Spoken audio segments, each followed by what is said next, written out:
2025年年底，英国著名灵媒克雷格·帕克的一系列预言开始以惊人的速度成真。帕克在2025年12月初警告说，2026年台湾海峡将出现极其惊险的准危机，类似战争彩排般的对峙。结果仅仅2天后，中共辽宁号航空母舰的歼击机就在台海附近2度以火控雷达锁定日本侦察机。要知道，军用火控雷达锁定对方意志，随时可能发射武器，属于战争边缘的挑衅行为。此举立刻震惊全球。难道帕克预言中的台海惊魂一幕就这样提前上演了吗？不仅如此，帕克还点名预告委内瑞拉政局将有巨变。他刚预言马杜罗总统可能遭遇暗杀或暴力政变，2天后美国便罕见出手警告马杜罗下台，美军航母开赴加勒比强势施压，马杜罗政权登上了生死存亡的悬崖。这一连串神乎其技的巧合让人不禁倒吸一口凉气。帕克的预言正以匪夷所思的准确度对号入座地实现，令人啧啧称奇。带着这种震撼感，我们不妨重新审视帕克对2026年的全景展望。在帕克于2025年11月发布的长篇预言中，中国与中共政权是最引人注目的焦点。他预言2026年将是中共走向终局的开端，中国内部会出现越来越多的裂缝，各地区差异和分化日益明显，政权开始逐步滑向冰川式瓦解。这个形容很生动，就像巨大的冰川崩解，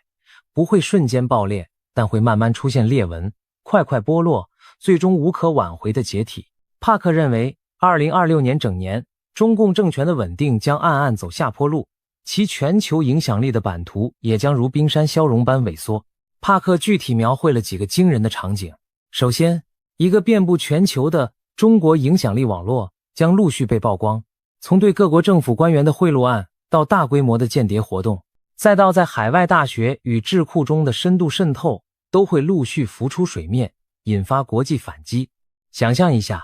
美国和欧洲可能会接连披露抓获中国间谍，制裁涉及中共统战渗透的组织，世界对北京当局的戒心将迅速升温。其次，帕克预见中国会发生某种重大基础设施灾难，例如超大规模的高铁事故、严重的桥梁坍塌，甚至可能与三峡大坝相关的结构险情。这类事件不仅被视为多年豆腐渣工程的恶果，更可能被中国民众解读为气数已尽的凶兆，就像古人视日食为王朝不祥之兆那样，当天灾人祸频仍，人心将离。第三，帕克非常明确地提到习近平本人的健康问题将变得无法再掩盖。他预言习近平将在2027年前退出政治舞台，期间可能接受一次大型手术，甚至涉及器官移植，而这手术的器官来源会引发轩然大波。在帕克的意象中，他看到了舆论对黑箱器官来源的猛烈讨伐。我们不难联想到，这暗指长期以来国际社会质疑的中国非法器官移植丑闻，如果连中共最高领导都被卷入器官移植风暴，那将何等骇人。总而言之，帕克勾勒出的是一幅中共政权内外交困、日薄西山的图景。经济方面，房地产泡沫破裂，工人发不出工资，地方债务违约，金融风险累积。国际方面，西方卡脖子持续升级，高科技产业受阻。社会方面，民众对政府失去信心，各地不满情绪抬头。当老百姓发现口袋里的钱越来越少时，真正的危机就来了。最令中国民众关注的是，帕克的这番预言似乎正在被近日发生的真实事件所呼应。2026年1月24日，新年伊始，北京官方突然抛出一枚重磅炸弹，中共中央军委副主席张又侠被宣布立案审查调查，理由是涉嫌严重违纪违法。与他同时落马的还有中央军委委员、联合参谋部参谋长刘振立上将。消息一出，举国哗然，国际社会也为之震惊。张又侠可不是一般的军中老虎，他是中共军队的2号人物，身居政治局，是习近平在军中最重要的亲信之一。短短半年多前，帕克刚刚预言中共高层将出现裂缝，如今习近平身边这位定海神针级的将军应声倒下，难道真是预言成真？张又侠的落马背后究竟隐藏着怎样的惊天内幕？要理解这件事的震撼，我们先简单介绍张幼霞其人。张幼霞出身红色世家，他的父亲是开国上将张宗逊，与习近平的父亲习仲勋同属开国功臣，一同打天下的老革命。可以说，张幼霞是根正苗红的红二代，在军中人脉深厚。习近平上台后，大力提拔自己信任的军头，张幼霞就是其中最重要的一员。他历任装备发展部部长、军委副主席，掌管军备和军队现代化建设，主持了近年来解放军的大部分武器采购和新式装备研发，被视为习主席的左右手。2017年，张幼霞跻身中央政治局，军衔上将，是货真价实的掌兵大员。这样一位位高权重的人物，突然被宣布调查，意味着什么？官方对张幼霞的指控是含糊的违纪违法，通常来说就是涉嫌严重贪腐。但人们不禁要问，习近平执政以来抓了那么多贪将，难道连他最倚重的张幼霞也腐败透顶？亦或是另有隐情，是政治斗争的结果？坊间关于张幼霞落马的原因，出现了各种版本的猜测和传闻，综合起来大致有4种说法。第一种，也是官方口径，认为张幼霞涉贪严重，是军中腐败油腻大老虎。别看他身居高位，形象正直，其实可能常年掌管军备采购，中饱私囊，收受巨额回扣。解放军装备体系过去贪腐频传，前任装备部部长李尚福去年也神秘消失，被指与军购腐败有关。张幼霞作为装备王国的总管，如果出事，腐败无疑是最容易让人信服的罪名。第二种说法，将此事置于军队内斗的脉络，认为习近平对军中山头势力的清洗进入深水区。张幼霞虽是习的亲信，但同时他也是太子党和军中老派势力的代表人物，背后关系网庞大。有人形容，习近平在2025年10月刚铲除了9上将集体贪腐案，一次震惊中外的大清洗，拿下了火箭军等系统的一批将领。那次行动后，习进一步揽实了军权。然而，张幼霞依然是一座大山般的存在。他不仅军龄资历深厚，而且作风强势，有自己的威信和圈子。习或许早有戒心，担心军队形成独立王国，如今对张幼霞动手，正是斩首最后的红二代军头，消除任何军权旁落的隐患，把200万军队彻底变成自己一人掌控的私家军。这实在是一步惊险的孤注一掷，也难怪舆论哗然。第三种传闻更惊悚，有消息称张幼霞可能涉泄露国家机密，甚至将中共的核武秘密泄露给美国。这个说法乍听像间谍小说，但我们知道，去年中共火箭军高层连环落马，就曾与某导弹部队机密外泄传闻相关。一种猜测是，火箭军有高官向美方透露了中国核武库或导弹部署的机密，导致习近平震怒展开清洗。而作为军委装备负责人，张幼霞可能脱不了干系，要么是下属搞的鬼让他被牵连，要么是习怀疑他监管不力，甚至暗中知情没报。更有甚者，有人直接怀疑张幼霞本人通过特殊渠道与西方情报勾连，这种指控如果坐实，那就是叛国大罪。但目前看，美国方面对此传闻予以否认。多位分析人士也指出，以张幼霞的级别和安保，不太可能亲自传递情报，很可能是中共内斗中的放风抹黑。然而，不管真相如何，光是这类传言四起，就足见张幼霞案情之复杂和不寻常。第四种说法，从对台战略角度切入，认为张幼霞的倒台源于他和习近平在武统台湾的路线上出现重大分歧。有分析称，张幼霞在军中以强硬著称，但其实他曾多次强调战争准备要充分，对台动武不能轻启。可能他主张谨慎，认为解放军尚未做好全面攻台的准备，需要更多时间和条件。而习近平也许迫于内外形势，希望在自己任内解决台湾问题，不想久拖，或者恰恰相反。也有人猜测张幼霞作为军方鹰派，积极备战主战，但习近平眼见国际局势不利，暂时不想开战，担心张幼霞过于冒进，所以无论是哪一种情况，双方可能在对台军事计划上产生龃龉。习近平一旦对张幼霞失去绝对信任，就可能痛下决心将其拿下，换上100%听令行事的将领。以上种种说法，其实可能并不相互排斥，真相或许是多重因素交织。解放军确实存在严重贪腐和战斗力虚胖问题。张幼霞任内军改没能解决顽疾，反而自己也卷入其中。同时，他的特殊背景让习近平有所忌惮，生怕军队形成独立王国，再叠加某些机密泄露和台海战略分歧的导火索。最终，习近平选择先下手为强，一举将这位功勋老将拉下马，以清除未来的不确定因素。从结果看，张幼霞落马之后，中央军委最高层实现了前所未有的纯洁。军委7名成员中，如今仅剩习近平和纪检主任张生民是政治局级，另一名副主席何卫东出任不到1年，尚且为其马首是瞻，连参谋长都换了新人。一时间，中国军界谈虎色变，连习近平最铁杆的老战友都没有单书铁券，谁还敢心存侥幸？有军中人士感叹，军委如今只剩下不懂打仗的领袖和监军在掌权，真正懂作战、敢执剑的将领不是被赶走就是晋升，这对军队长远建设并非好事。然而从习近平角度看，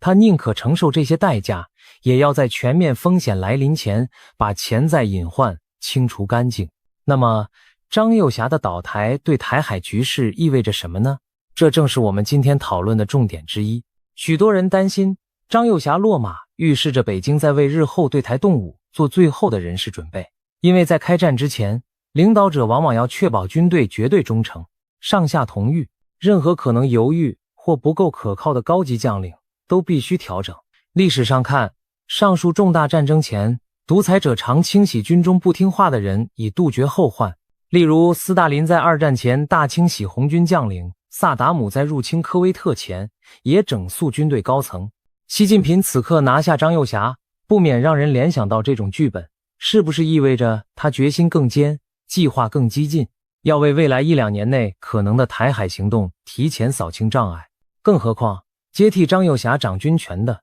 可能是更加年轻的将领，或者更绝对效忠习近平的人，比如现任东部战区司令何卫东，他已升任军委副主席，或者其他战区系上将。这些新晋将领大多实战经验有限，却对习唯命是从。他们若掌舵东风导弹和登陆军队，是否会更大胆地执行任何命令？台海危机的倒数计时或许因此按下了启动钮。然而，也有观点认为，张幼霞的倒台未必意味着北京铁了心立刻动武，反而可能反映出中南海内部的慌乱和心虚。试想，如果中共政权真如帕克预言的那般陷入困境，四面楚歌，习近平此时清洗功臣，很可能是因为他感受到了极大的压力和不安全感。对一个领袖来说，同时斗争内鬼和准备外战是非常危险的状态，处理不好就会顾此失彼。张幼霞事件可能说明北京高层对军队状况不满甚至恐惧，要么是军队腐败战力不堪，如帕克影射的纸老虎，要么是军心涣散存在意志。如果军队真有异动苗头，比如有将领不满甚至抗命，习近平清洗，张幼霞恰恰是在指内乱、防兵变。在这种情况下，他对外反而会更谨慎，因为内部未稳，贸然对台开战可能导致更大灾难。也有海外专家透露，今年以来中共军队内部人事震荡，大批中高级军官被调换甚至要求退役，军中压力很大。在张幼霞落马消息传出后，有传言说一些单位的军官集体请辞或上书要求纠错，甚至谣传北京一度夜里响起异常的枪声。虽然这些传闻无从证实，但从一个侧面反映出时局之紧绷，一支处于动荡清洗中的军队，士气和信任都会受影响。如果台海真的爆发危机，这样的军队能否打赢，习近平未必没考量这点。无论如何，台海局势在2026年将更趋紧张，似乎是可以确定的趋势。帕克的预言强调，2026年不至于爆发全面战争，但会有一次极其惊险的准危机，就像一场大冲突的彩排，让世界吓出一身冷汗。我们已经见识了开年的雷达锁定事件，那可能只是序幕。帕克进一步指出，这种危机的形式可能包括中美或中日军机的高速对撞式逼近，战舰在海峡擦碰，相撞、潜艇意外事故等等。试想一个场景，台湾海峡上空，中美战机绕行对峙，彼此进入对方射程，一方飞行员一紧，张开了一枪，局势会如何失控？或者南海海域，一艘解放军潜艇与美军驱逐舰碰撞沉没，又会引发何等后果？这些都不是危言耸听，而是历史上多次发生过类似惊险一刻。1962年古巴导弹危机时，美苏就在一艘苏联潜艇险些误射核鱼雷的瞬间徘徊过。帕克提醒我们，2026年的台海可能迎来类似的临界时刻，双方剑拔弩张，到最后几秒才骤然收手，整个世界为之屏息。值得注意的是，帕克在预言中提到了四国大战的概念，他援引多个印度古老的纳迪叶预言，说未来会有4个大国卷入毁灭性冲突，其中一个国家将被完全摧毁或重启，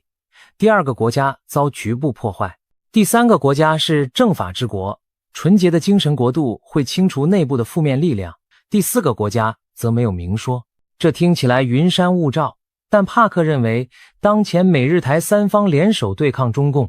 已与中方构成4方对峙的格局，这可能正是那传说中4国大战预言的雏形。他暗示美国、日本、台湾加上中国恰是4个主要角色，那么预言里哪个国家会被完全摧毁呢？有人担心，那会不会是台湾？因为台湾面积小，处境最危险，在大国博弈中最容易沦为牺牲品。但也有人解读，预言中重启的国家指的是中国本身，也就是说，中共政权垮台，国家重组，相当于浴火重生。至于遭局部破坏的第2国家，或许指俄罗斯在乌克兰战争中受损，政法之国则有人猜测是美国或印度等最终维护正义的一方。虽然这些只是猜测，但不可否认，帕克眼中的世界大势已经不是过去那样美中合作双赢的局面，而是一种文明对抗与巨大动荡的前夜氛围。那么，如果台海真的出现危机，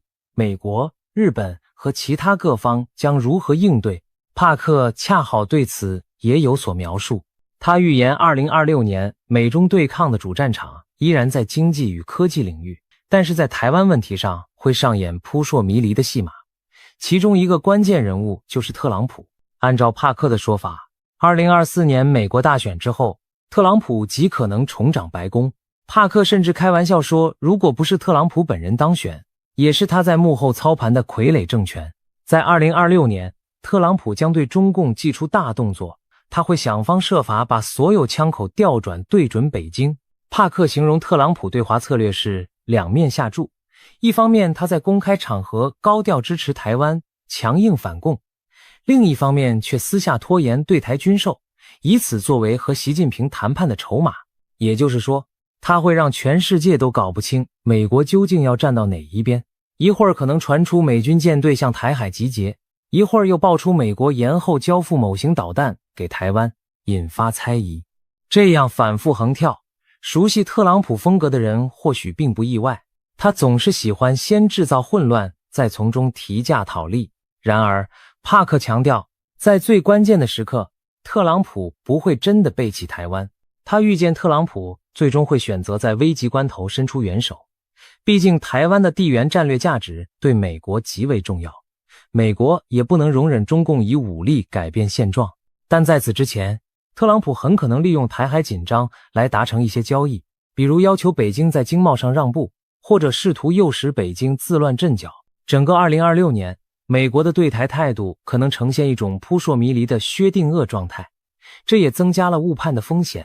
北京会不会误以为美国在关键时刻会缩手，从而铤而走险？台北又会不会因为一度得不到美国先进武器而感到孤立无援，情绪恐慌？这种种不确定都让台海局势更加扣人心弦。与此同时，我们已经看到日本和菲律宾等区内国家在迅速行动。日本在大幅强化军备，增加国防预算，部署飞弹防御和反舰导弹于西南诸岛，并频繁与美军以及台湾军方进行联合演训。今年以来，日本自卫队军机和舰艇已多次与美军一道在台海和南海巡弋，对中方军演进行监视乃至干预。那次辽宁号火控雷达锁定事件正是日本航空自卫队的战机首先爆料公之于众，日本防卫省为此紧急召见中共大使，提出强烈抗议。日本的动作，帕克认为也是上天早有安排的一环。日本、台湾、美国三方在军事上的联系将前所未有的紧密，形成一个牢固的三角同盟，摆出与中共四方对抗的格局。帕克甚至说，2026年美英加澳新五国会形成另一个更紧密的联盟，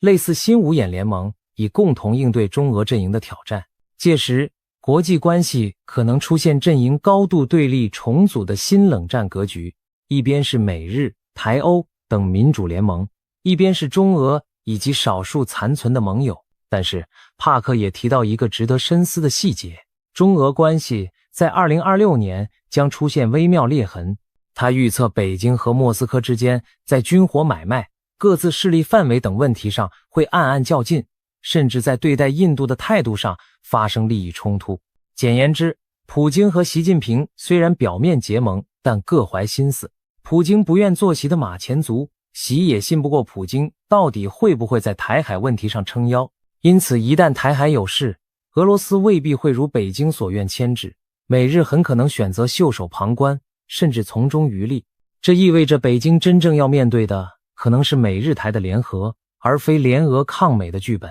说到这里，我们再把视角拉回中国内部。帕克笔下，中共政权的崩解和台海的危机似乎是平行交织的两条主线，也就是说，台海冲突的风险在上升，但中共自身也在走下坡路。这两者之间其实存在某种张力和平衡。如果内部瓦解得快，或许战争压力就小，但如果政权不顾内伤，仍要对外冒险，结果可能是双重灾难。帕克预言中一个充满希望的远景是，中国长远将走向受孙中山三民主义影响的地区民主邦联形态，也就是多个区域各自民主自治，再组成一个新的联邦国家。这听起来几乎是对中共专制统治终结后的一种蓝图设想。当然，帕克也说了，这显然不是2026年内能完成的，它只是最终的走向。如果真是如此，那意味着中共极可能垮台或彻底改革，而一个民主化的中国出现后，台海问题也将迎刃而解，因为没有了专制者的侵略野心和民族主义操弄，两岸也许能找到和平相处的新模式。然而，在抵达那彼岸之前，我们恐怕要走过惊涛骇浪。在帕克的预言中，2026年只是开始，真正的大戏还在后面。他预见俄乌战争将在2026年告一段落，普京被迫妥协停火，泽连斯基下台，伊朗会发生革命，神权倒台，巴列维王朝后裔重返，女性领袖崛起，古巴和委内瑞拉这两个中共的小兄弟政权会相继变天，美国主导的秘密战争拆除了拉美红色据点，世界将迎来新一轮自由浪潮，许多独裁者在这一年如多米诺骨牌般倒下。因此，帕克把中共在2026年的处境形容为全球只有一个靶心，各种压力汇集，矛头直指北京政权。国际大气候对中共极为不利，在如此内外交迫下，习近平政权会作何选择？是困兽犹斗，孤注一掷的制造外部冲突来转移矛盾，还是步步后退，韬光养晦，求得苟安？这将决定台海危机最终是否引爆。帕克似乎倾向于前者，他多次用末法时代、恶魔力量等词形容当今的乱局，仿佛暗示一场劫难难以避免。但他也强调，战争并非不可控的灾难，而是一种进化过程，神一直在掌控大局。换言之，即便大战降临，也许是一场老天用来清算邪恶的过程，人类终将度过劫难，迎来新生。回到现实，我们并非宿命论者，也不能把一切寄托在预言上。帕克的预言之所以吸引眼球，正是因为我们从中看到了许多现实苗头的折射。中共高层的确风声鹤唳，内斗暗涌，台海和南海的军事摩擦也在升级，国际反攻阵线逐渐形成共识，全球政治天平似乎在发生历史性的倾斜。当然，预言毕竟是预言，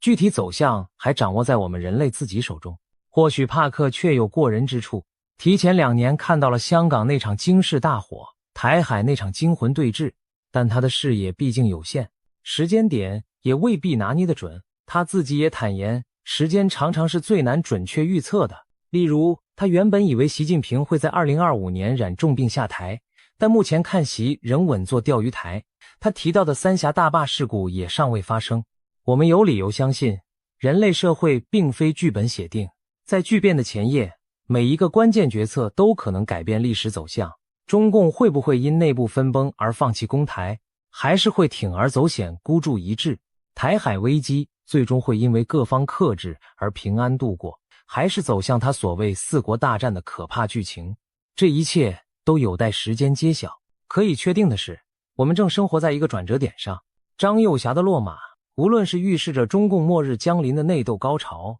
还是拉开对台动武序幕的前奏，都标志着中国政坛和亚太局势进入了新的阶段。在这个阶段，风险与机遇并存。一方面，中共体制的脆弱性暴露无遗，或许离改朝换代不远；另一方面，在这垂死挣扎中，他也可能做出疯狂举动。我们只能希望有更多清醒理智的人能掌握主导权，避免最坏的结局。就像帕克预言中提到的那样，只有当人们心中的慈悲与爱一一被点燃，微弱的光汇聚起来，世界才会迎来真正的光明。如果我们能从历史和预言中汲取教训，也许就能在黑暗中寻到一线生机。2026年的钟声已经敲响，台海的未来正倒数读秒，我们唯有拭目以待，同时祈愿理性战胜疯狂，让预言最终成为人们避免灾难的警钟，而非走向深渊的剧本。黎明之前也许最为黑暗，但正如古老预言所示，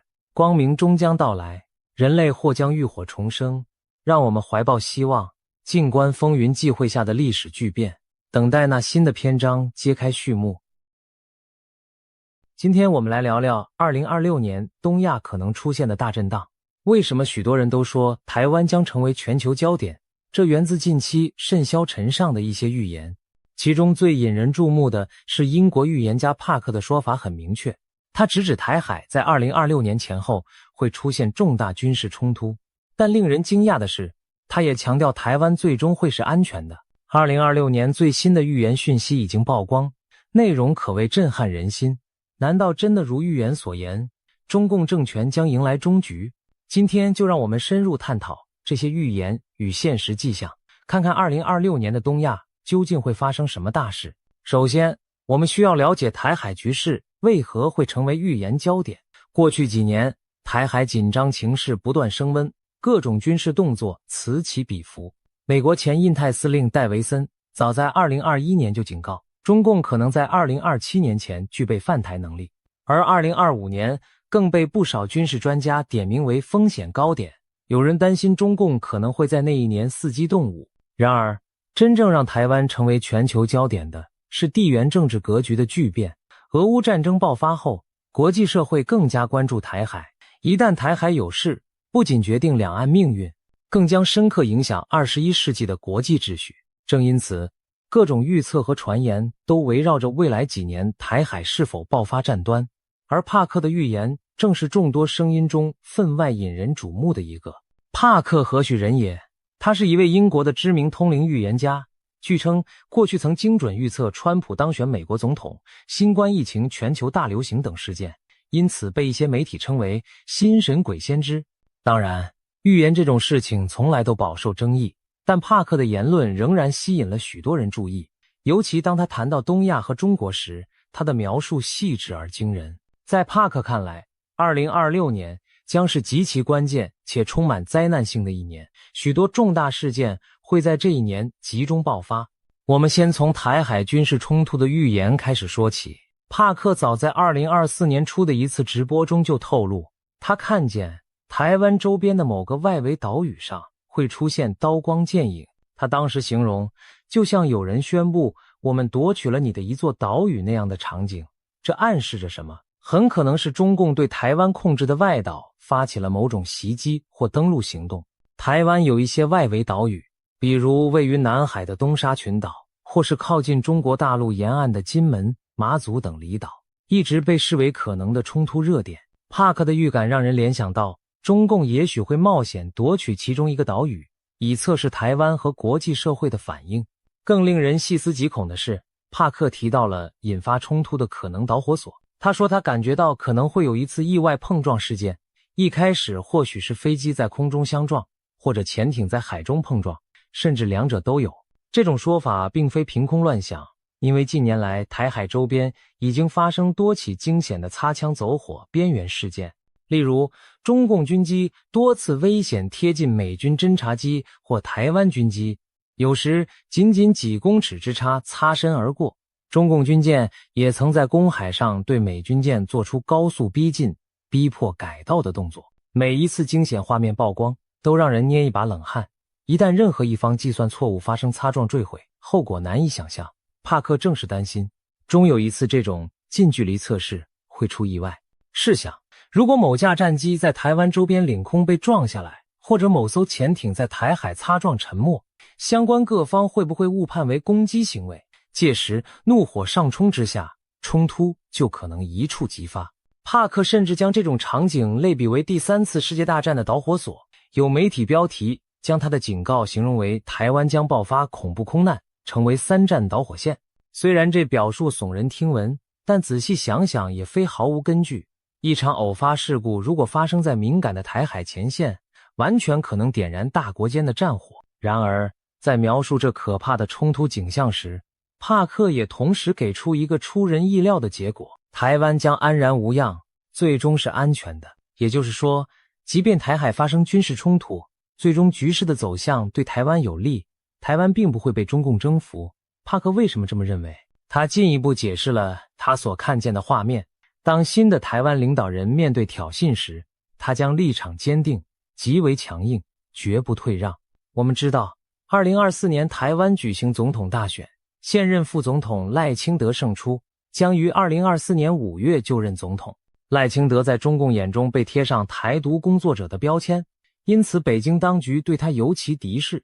如果他上任后，中共果真在外岛挑衅，赖清德预料会采取强硬态度，不会因威胁而改变捍卫主权的立场。帕克的预言还提及了国际反应，这点同样耐人寻味。他表示，台湾在危机时将获得日本、澳大利亚等国家的合作与支持。注意，他用的是合作与支持，而非明确说出军事同盟。这似乎暗示着，即便没有正式的共同防御条约，在重大冲突发生时，日本和澳洲也会以各种方式介入，站在台湾一边。帕克形容，他看到台湾最终拥有非常先进的空防技术，且这些技术来自与日本的共享合作。这可能意味着日本向台湾提供尖端的防空雷达、飞弹拦截系统等军事技术，但形式上可能不是直接军援，而是以技术交流合作的名义。不仅如此，他还提到其他国家也会卷入，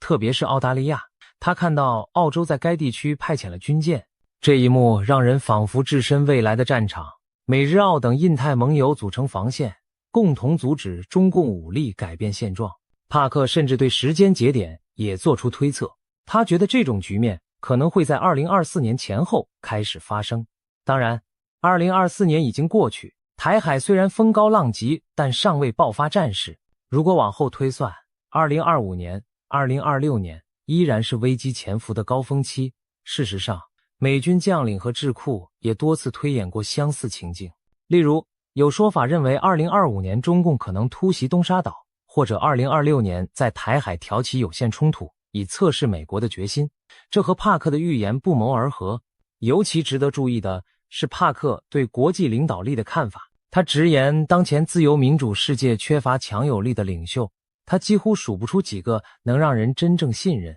并有勇气带领世界走出困境，或与强硬对手谈判斡旋的西方领导人。这番话或许是在影射当时美国政府和其他西方国家的现任领导者。在帕克看来，美国现任政府对中共威胁的认识不够深，或者假装看不见。相较之下，日本和澳洲反而有更强的警觉心。美国长期奉行对台湾的战略模糊政策，态度有时摇摆不定，但是日本却清楚地认知到，台湾有事就是日本有事。澳洲也明白，第一岛链一旦失守，自身难保，所以帕克才会预见日本和澳洲将更加积极地参与防卫台湾。这番分析其实和现实趋势颇为契合。日本近年大幅增加国防预算，部署长程飞弹，防卫离岛、调整安保政策，为台海紧急事态做准备。澳大利亚则与美英组成 AUKUS 联盟，要取得核动力潜艇技术，并计划增购美国高超音速武器，显示出防范中共扩张的决心。澳洲战略界有人警告，战争可能在3年内到来，将当初官方预估的10年内无战事大幅提前。原因很简单，澳洲人切身感受过中共的经济胁迫与渗透，早已心生警惕。他们担心美国未必可靠，所以必须和志同道合的亚洲伙伴加强合作。帕克预言中，日本和澳洲一道出手保卫台湾的场景，正是这种国际现实心态的反应。如果台海本来只是两岸冲突，一旦演变成多国介入，那确实会上升为亚太乃至全球焦点。试想一下，若日本提供技术，美国提供武器与情报，澳洲派出舰艇，甚至印度等国也施以援手，那么中共将面临一个庞大的国际联盟防线。这样的军事冲突不仅决定台湾存亡，也决定整个东亚力量格局的未来走向。难怪被形容为影响全球秩序的试金石。谈完军事方面，我们再看看帕克对中国内部局势的惊人预言，这部分才真正让台湾乃至全世界投以震惊的目光。帕克明确指出，他认为2026年标志着中国共产党统治的终结之时。换句话说，他看到中共政权在那一年会发生翻天覆地的变化，甚至倒台。这可是一个石破天惊的预言。要知道，中共执政70余年，其统治看似稳固，尽管近年经历经济下行、防疫风波等挑战，但任何预测中共垮台的说法依然显得大胆。然而帕克言之凿凿，并给出了他看见的多重迹象，描绘了中共可能走向末日的剧本。首先是经济问题，帕克表示，中国经济的隐患正在迅速累积，2026年恐怕会成为这些问题全面爆发、引爆危机的一年。他提到了几项关键症状，包括工人被拖欠工资，制造业和地方财政陷入困境，债券违约频传，资金冻结现象蔓延，整个金融系统开始出现裂缝，房地产市场进一步恶化，原本就摇摇欲坠的楼市泡沫终于破裂。这些听上去几乎像经济灾难片的情节，然而我们回顾现实，会发现帕克所言非虚。2023年以来，中国经济增速放缓明显，青年失业率攀升到前所未见的高位，官方甚至停止发布相关数据，以免引发恐慌。多家大型房地产开发商相继暴雷，恒大地产、碧桂园等巨头债务违约，烂尾楼问题导致许多买房者断供抗议，地方政府财政捉襟见肘，甚至传出部分地区公务员减薪、教师讨薪的消息。还有理财产品暴雷、银行挤兑等金融风险苗头，让金融系统开始出现裂痕。帕克提到的每一项经济乱象，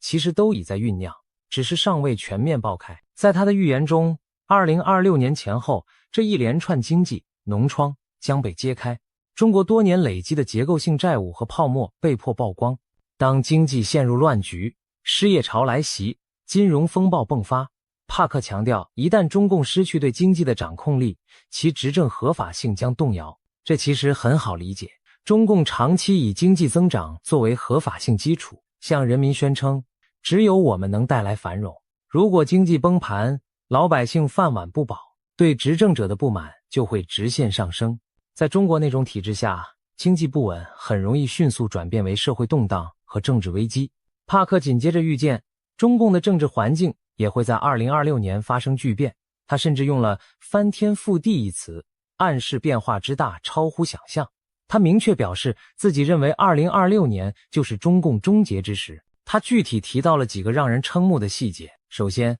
中共常年在全球布局的影响力网络会在这一年陆续被曝光。帕克举例说，可能指的是英国方面近期揭露出多起中共渗透政界的丑闻。未来我们将看到更多跨国丑闻被揭露，涉及中共以金钱收买政治人物、渗透西方大学体系等等。他甚至提到西方社会中流行的某些觉醒运动，也就是所谓的政治正确议程，背后可能夹杂着来自中国与俄罗斯的资金在推波助澜，目的在于削弱西方社会的凝聚力。这些指控听起来像惊悚小说，但事实上西方情报和媒体近年也揭露了许多中共对外渗透的细节，包括金钱游说、文化统战、情报收集等等。帕克认为2026年前后可能会出现一次大规模的资料外泄或系统性揭露事件，公诸于世，中共输出影响力的证据。当这些黑幕被撕开后，国际上对中共的态度将更趋强硬，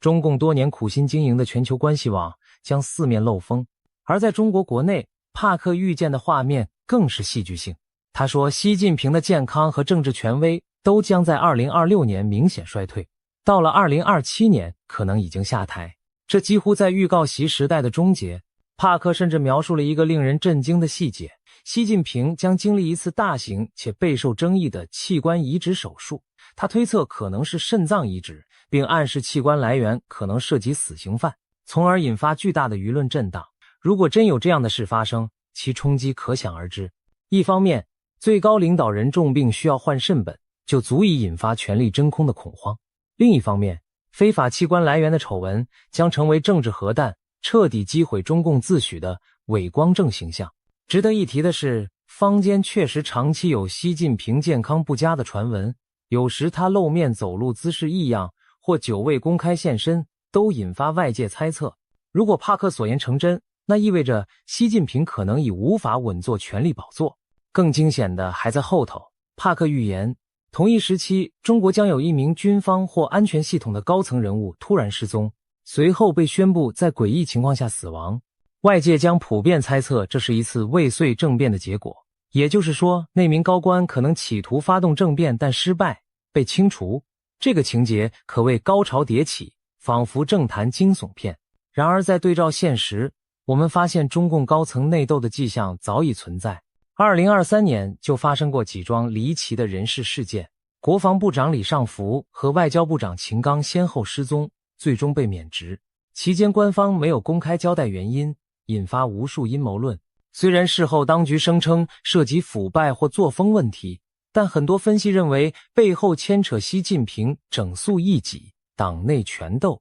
因此未来1-2年会不会有更大的风波？帕克认为答案是肯定的。在他看见的画面里，党内派系撕裂，权力斗争在2026年将加剧到极致，甚至引发一场足以动摇政权的大震荡。尤其围绕习近平的病情和接班问题，党内会进行大规模的信息封锁和政治掩饰，各派暗中角力，你死我活。或许有人会铤而走险，试图抢班夺权。就在权斗暗流涌动之时，帕克还预言2026年前后，中国会发生一场带有天命崩裂意味的重大灾难。他举例说，可能是铁路与轨道交通系统发生严重坍塌事故，也可能与三峡大坝工程的结构风险有关。总之，将造成大量伤亡，被视为中国工程体系和政权执行能力的象征性转折点。这听起来令人毛骨悚然。难道会有高铁出轨坠桥、大桥断裂，或甚至震慑天下的三峡大坝溃决？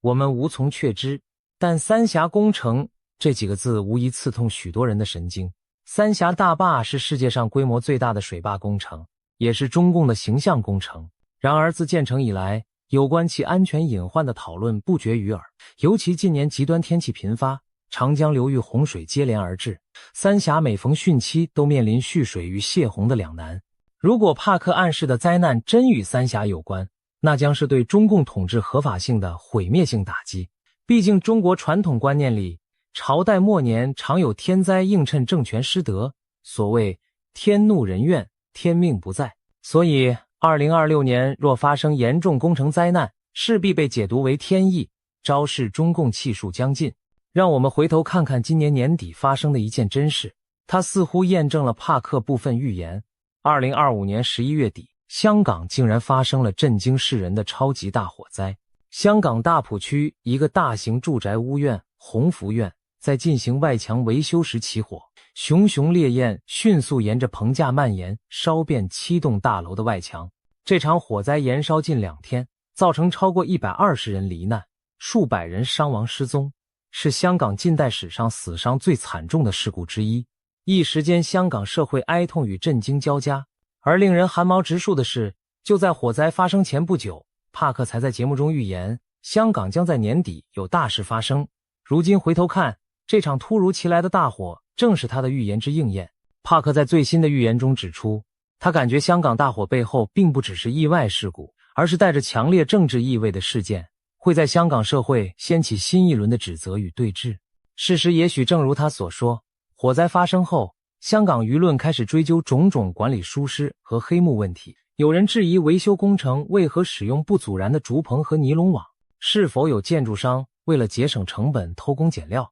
甚至有人直指香港官场存在官商勾结，制度失火，才酿成这场人祸。这些对政府的愤怒指责，显示香港市民心中积压的不满仍然强烈，并未因高压管制而泯灭。帕克进一步暗示，香港未来将难以平静，可能再次成为风暴的中心。他甚至说，高楼大火可能只是新一轮动荡的导火索，其背后隐藏着与台湾局势、区域政治联动的更大风暴。试想一下这样的场景：2026年前后，香港民众因事故真相问题与政府持续对峙，大陆内部经济困顿，官民矛盾激化，台海这边中共对外挑衅却碰得头破血流，反而激起国际反击，整个东亚局势宛如火药桶周围窜起多道火苗，彼此遥相呼应。帕克还提到一个关键角色，就是印度。他感受到中俄关系在暗中出现了微妙的扭曲，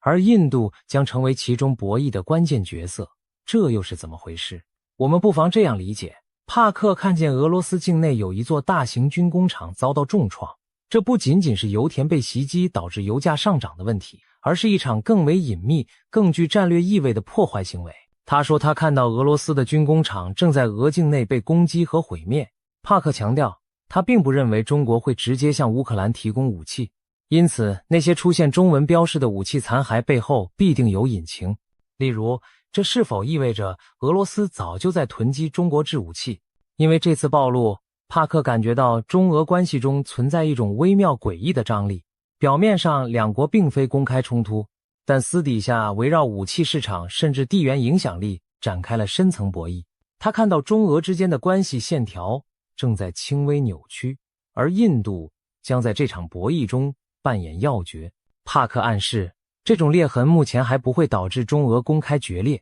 但在2026年前后可能逐渐浮出水面，成为全球地缘政治格局变化的一个隐秘信号。可以想见，如果俄罗斯因战事不利开始对中国有所猜忌，而中国对援助俄罗斯又态度犹疑，那么原本稳固的中俄联盟就可能出现嫌隙。再加上印度崛起后在国际舞台上地位提升，整个大三角关系都在变化，这对东亚局势而言无疑又增添了一层复杂性。说到这里，我们看到帕克描绘的2026年图景是何等惊心动魄。台海有惊险一战，但台湾挺住了。中共内外交困，经济崩盘，政权内斗，政变四起，领导人重病垂危，甚至需要换肾，社会动荡，灾难频仍。香港和国际接连出现针对中共的不利事件，全球力量对比因此改写。难怪帕克用极具灾难性的一年来形容2026年。如果他的预言成真，那对中共而言将是末日狂潮，对东亚而言将是一场地动山摇的大震荡。然而，这一切真的会发生吗？还是说只是巧合与巧妙的推演？在怀疑之前，我们或许该注意到，除了帕克，许多古今中外的预言和迹象也在指向这个年份，仿佛冥冥之中有某种安排。其实早在社群媒体上就流传着奇人王恩庆的传说。这位中国大陆的命理奇人据称曾被京城权贵奉为国师级的人物。他生前对中共的未来做出过一个惊人预言，声称中共红潮的气数只有5位最高领导人将亡于一个丙火年。怎么解释呢？他指中共国旗上的5颗星星代表了中共5代党魁，分别是毛泽东、邓小平、江泽民、胡锦涛、习近平，没有第6颗星，因为第5代党魁就是掘墓人。习近平作为第5任中共最高领导人，将亲手把共产党送进坟墓。而下一个丙火年正是2026年，2026年是丙午年，五行属火，午为马，所以也称为赤马年。令人毛骨悚然的是，这个说法和帕克的预言时间不谋而合。2026年，中共建政77年，自1949年建政起算刚到终点。习近平此时满73岁，虚岁74岁。所谓73、84、阎王不请自己去。中国民间一直有这种说法，觉得人到了73或84岁是个生死关口。虽说这只是迷信巧合，但正如俗语所说，人算不如天算。更有趣的是，还有不少流传在民间的隐晦预言同样指向2026年前后，好似众星拱月般交汇于此。一部在民间秘传的奇书《铁板图》，最后一幅画面就耐人寻味。山谷间有4只黑鸟飞过去了，唯独第5只白色羽毛的鸟半途撞山而亡，鲜血淋漓。旁边还写着一行小字：白羽毛鸟儿撞死在山这边。许多人根据这句话解读，白羽毛的鸟指的就是繁体字习，因为习字上半部像羽毛，暗示习近平最终会折翼半山，飞不过彼岸。民间还有一句玄妙的老话：画江湖，实难逃。据说画指华国锋，因为华语画同音，江指江泽民，胡指胡锦涛，实在某些方言里读作西，实难逃就是说到了习近平这里，中共政权很难逃脱完结的命运。还曾流传过一个离奇的临终遗言故事，有位60多岁的老人，其母亲在文革前去世前经常在家念叨一些奇怪的话：猪死了要刮毛，刮了毛滑溜溜的；炖肉要加水，水开了要沸，最后要熄火。随着年龄增长，他陆续明白了这些话的意思。猪指朱德之死，刮毛指毛泽东去世，滑溜溜指华国锋下台，炖肉要加水里的炖字的读音接近邓小平的邓，水象征江泽民，沸的发音复，近似胡锦涛的胡，最后熄火则暗指习近平。整串隐喻把中共历任领导依次点到，结局便是熄火，熄的时代大火也熄灭，中共终结。另外2002年在中国贵州平塘县长布乡发现了一块震撼世界的藏字石，那是一块天然断裂的巨石，剖面上赫然刻着中国共产党亡6个大字。据中共官方调查，这些字都是天然形成，没有任何人工雕刻的痕迹。经专家鉴定，这块藏字石距今已有约2亿7千万年历史，上天似乎早已对中共的命运下了判词，中国共产党在劫难逃。有高人从天象角度解析，认为中共的国运应该是77年，到2026年结束，前后误差不超过1年，也就是说，中共有可能在2025或2026年灭亡。当然，预言终究是预言，未到尘埃落定之时，谁也无法笃定结果。或许帕克的某些细节会有偏差，毕竟未来瞬息万变，而且中共政权看似庞大强势，怎可能说垮就垮？这也是许多理性人士质疑之处。然而历史告诉我们，大帝国的崩溃往往就在顷刻之间。苏联解体前夕，又有几人能料到红色巨人会在一夜之间分崩离析？而现在，中共正面临类似的内外交困，经济荣景不再，社会矛盾暗伏，高层斗争加剧，国际围堵渐强。如果再遇上战事失利或天灾降临，集权体制内部一旦失控，崩盘速度可能远超想象。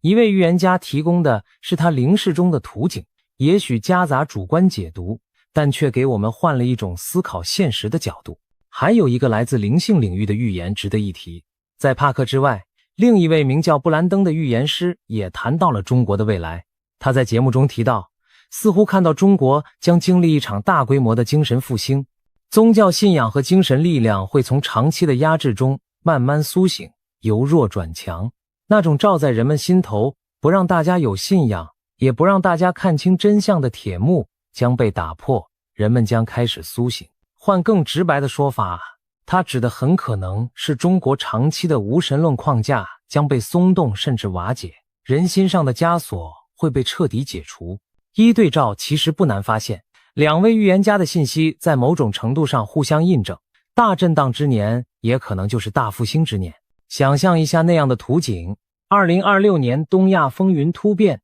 中共统治崩解，在短暂的混乱过后，中国社会挣脱思想枷锁，人们重新寻找信仰和价值观，长久被压抑的良知与传统回归人心，新的政治社会秩序开始萌芽。对世界而言，这将是一场巨大的巨变。一个10几亿人口的大国改朝换代，影响之深远，可比肩1991年苏联解体，甚至犹有过之。届时东亚的政治版图将被重绘，国际格局也将进入新的篇章。而台湾作为这场历史巨浪中的关键一环，将何去何从？从所有预言迹象来看，台湾反而可能在大震荡中稳如磐石，甚至成为带领华人世界走向新纪元的灯塔。台湾多年来坚持民主与自由，经受住了外交孤立和军事威胁的考验。如果中共倒台，那些压在台湾头上的战争阴云将瞬间消散，台湾不再需要天天提心吊胆，防备飞弹与军舰的威胁。而台湾作为成功的民主范本，或许会在中国巨变后发挥更大的作用。可以想见，国际社会将更加重视台湾的战略价值，因为台湾的存在证明了华人社会完全可以在民主制度下繁荣稳定。一旦中国政权更替，台湾可能成为协助大陆重建秩序、提供经验的榜样和桥梁。当然，短期内难免有难民潮、安全外溢等挑战，但长远看，那将是两岸关系和平新生的契机。总而言之，2026年在各种预言中被赋予了浓重的一笔。东亚大震荡，台湾成全球焦点，似乎命中注定要在那一年上演。帕克的预言将信将疑，但他所描绘的脉络，其实我们已隐约看见开端。经济泡沫幻灭的征兆，政治压力锅的喷发，军事对峙的白热化，都在一步步逼近临界点。或许最终的剧情不会与预言者描述的每一细节都吻合，但如果我们静心观察时局，就能发现历史的巨轮确实在向着某个转折点滚动。当那一刻来临时，恐怕世人无不将目光投向台湾海峡，投向北京，投向整个东亚。那将是见证新旧时代交替的历史瞬间。希望届时我们都能平安度过乱局，迎接一个更和平、更自由的新时代。正如古人所云，沉舟侧畔千帆过，病树前头万木春。或许2026年的惊涛骇浪之后，东亚会迎来转机，迎来令人欣慰的春天。到底预言是否灵验，最终还是要由历史给出答案。而身为这个时代的亲历者，我们所能做的就是保持清醒，审慎以对，既不盲信危言，也不掉以轻心。当风暴真的来临时，唯有坚守普世价值和人性良知，才能让我们在巨变中立于不败之地。让我们拭目以待，迎接2026年可能到来的巨大考验与契机。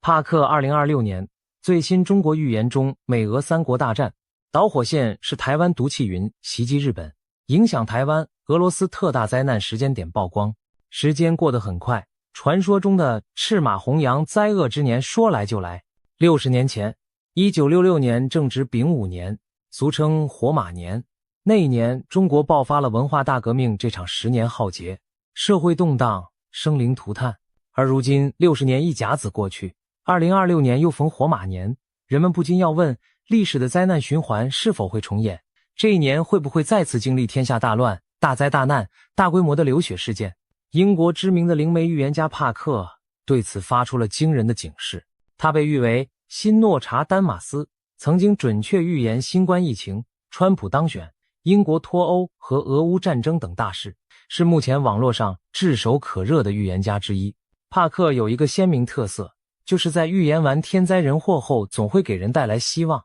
强调劫难并不可怕，大灾过后就是大福。这种先苦后甜的风格，也正是他受欢迎的原因之一。去年年底，帕克发布影片，预言了2026年的整体运势。他直言，2026年将是清算之年，许多隐藏的谎言会被揭穿，尘封的真相将大白于天下，全球将出现大量诉讼和审判，许多人和势力被迫为过去的所作所为付出代价。帕克指出，转折点会在2月前后，碰巧2月也是农历新年，过了新年就进入中国传说中的灾难马年，这和他灵视中看到的情景不谋而合。他更进一步表示，2026年不仅是清算之年，也是旧时代走向终结、新纪元开启的转折之年。人类文明似乎即将迎来重大的重置契机，迎接一场翻天覆地的巨变。事实上，帕克认为全球力量版图将在2026年出现戏剧性转换，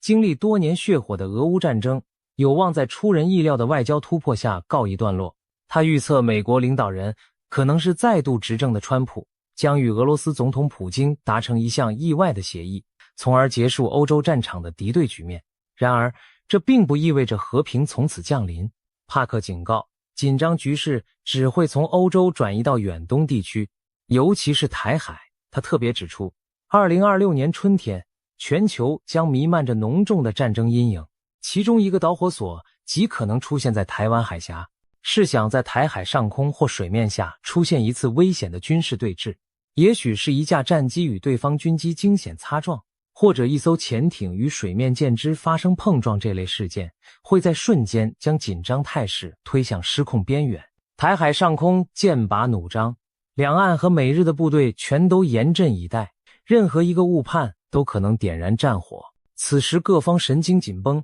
在高压对峙中极易出现擦枪走火。一旦战火被点燃，台海周边将陷入短暂而激烈的交战局面。或许我们可以想象这样一幕：某个昏暗的凌晨，中国沿海导弹基地突然发射数枚反舰飞弹，直奔台湾海峡中游的一支美日联合舰队而去。美军神盾舰雷达发现来袭导弹，紧急开火拦截，大气层中划过一道道火舌，惊醒了海峡两岸沉睡的城市。最终，一枚飞弹突破防御网，命中一艘日本驱逐舰，爆炸的火球照亮夜空，电光火石间，局部战端正式打响。作为报复，美军舰队随即发射多枚巡弋导弹，精确摧毁了发射飞弹的中国沿岸基地。台湾的防空部队也全线戒备，误以为遭受攻击的解放军对台北发射了一枚东风导弹，所幸该弹落入大海，未造成伤亡。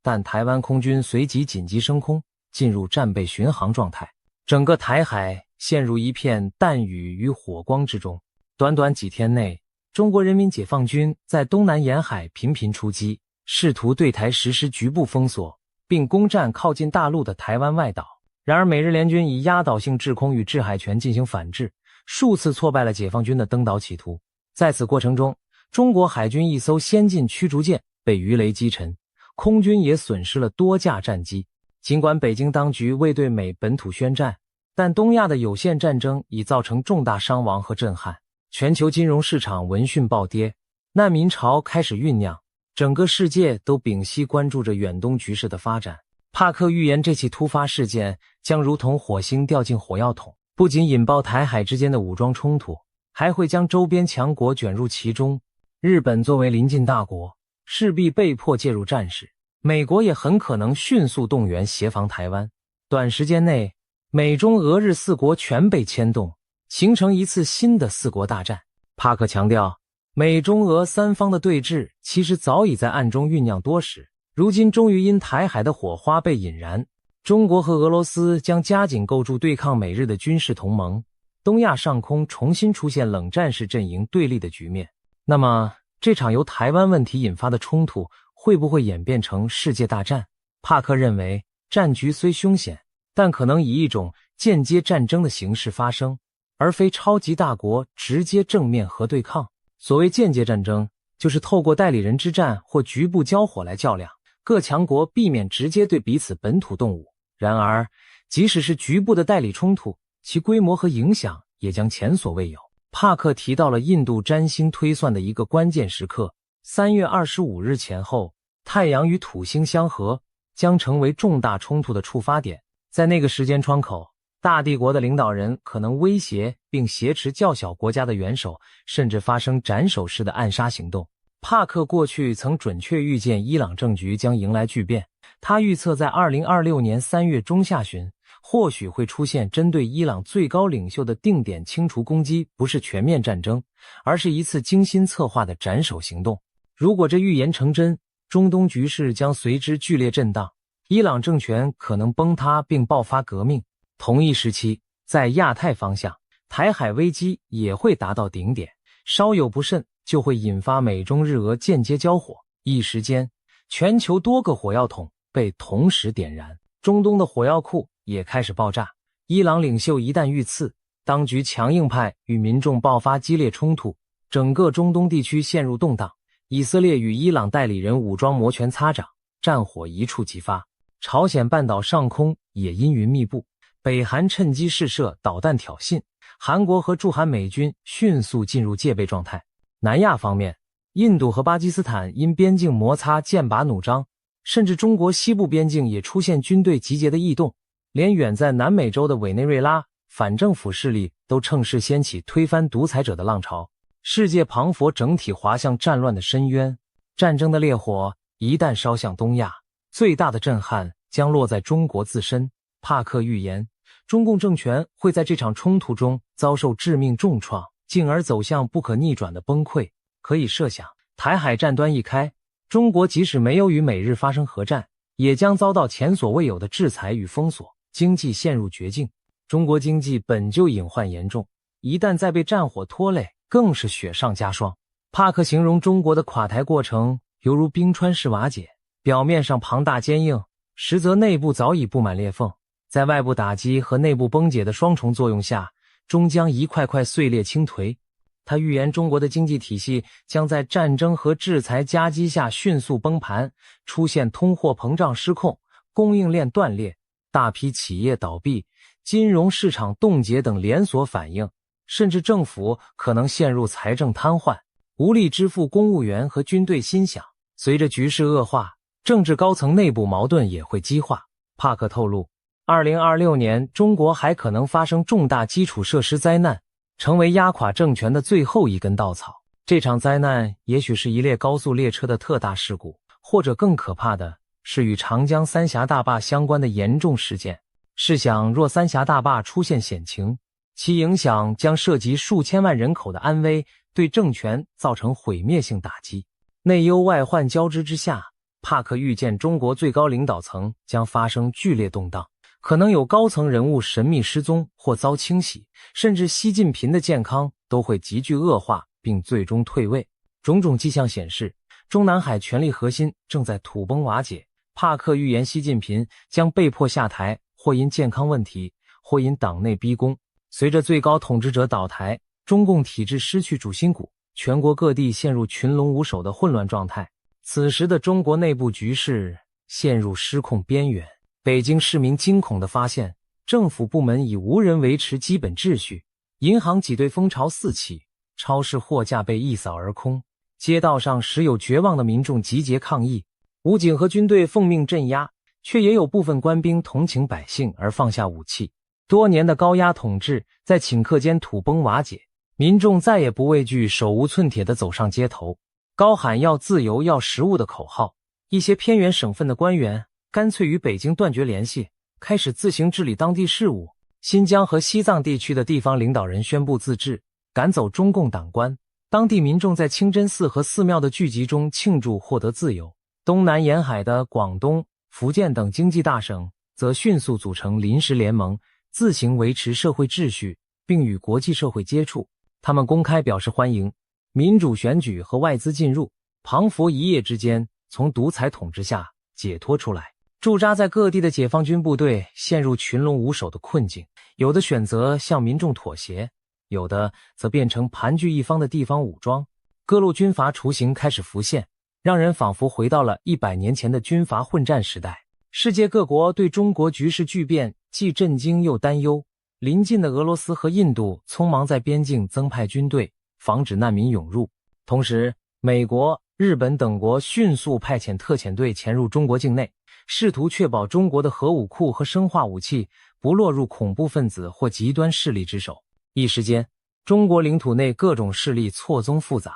有志于民主改革的临时政府，割据一方的军事势力，图谋不轨的残余共党强硬派，以及躲在暗处蠢蠢欲动的恐怖组织，都在这片广袤土地上角力。中华大地经历着近代以来最剧烈的动荡和转型，最终的结果是中国出现四分五裂的局面。帕克描绘了一个令人难以置信的未来，一个统一了70多年的大国，竟在内外交困中解体成许多彼此独立的小国家。这些新生的政权将各寻出路，有些地区可能引入民主制度，形成如同欧盟那样的邦联体系，国界将趋于开放，人们可以自由旅行和经商，过去高压封闭的威权秩序不复存在。当然，这样的转变不可能在一夜之间完成，但帕克相信2026年将种下中国未来分裂和重生的种子。可以想见，届时中国国内可能陷入无政府的割据状态。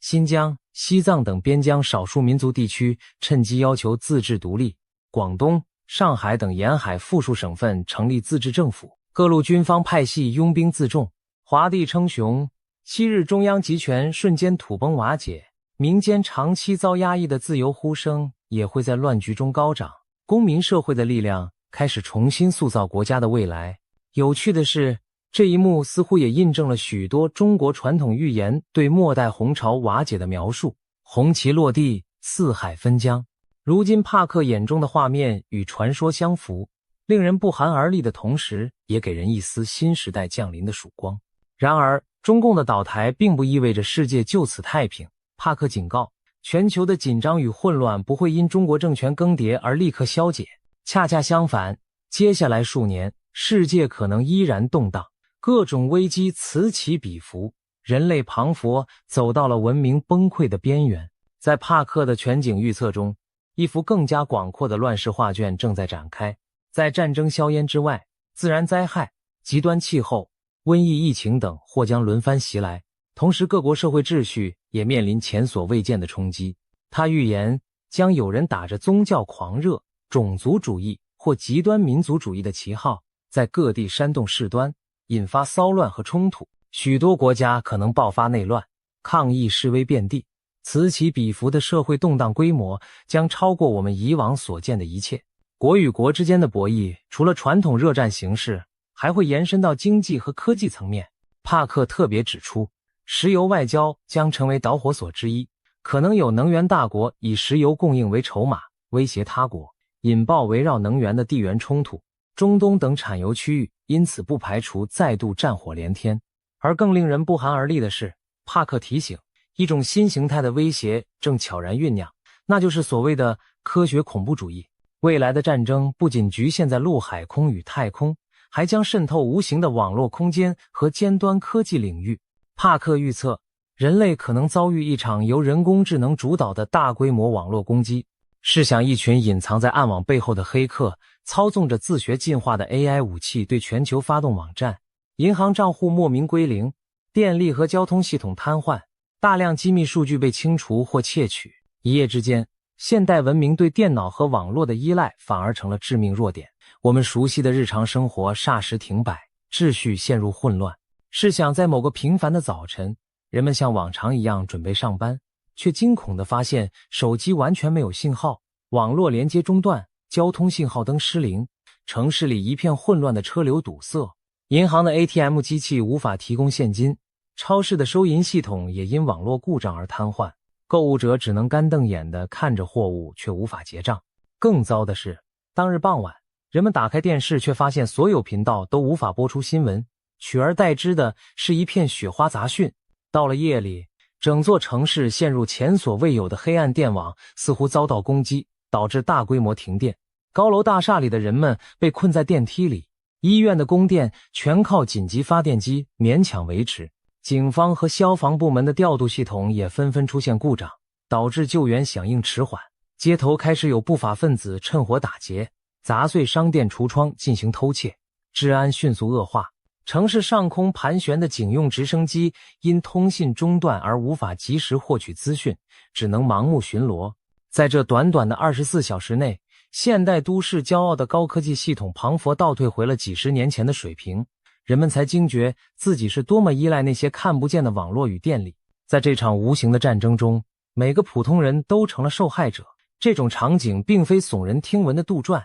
而是很可能真实上演的未来一幕。这绝非耸人听闻。帕克郑重警告大家，一定要将重要资料备份在离线的本地储存中，千万别只依赖云端，因为在未来的网络战中，云端资料库很可能首当其冲遭到破坏。除了网攻，其他形式的高科技恐怖活动也可能出现，比如不排除有人挟持基因工程技术，制造出全新的致命病毒在人群中散播，或者操纵成群的武装无人机袭击城市和基础设施，甚至发动太空战，使卫星纷纷坠落地面。过去只存在于科幻小说里的种种画面，都有可能在现实中上演。人类将第一次见识到科技反噬的恐怖。科技狂潮也会在经济领域引发震荡。帕克预言，2026年春季蓬勃发展的人工智能产业可能泡沫破裂，高估的科技股会突然暴跌，全球经济随之出现短暂而剧烈的衰退。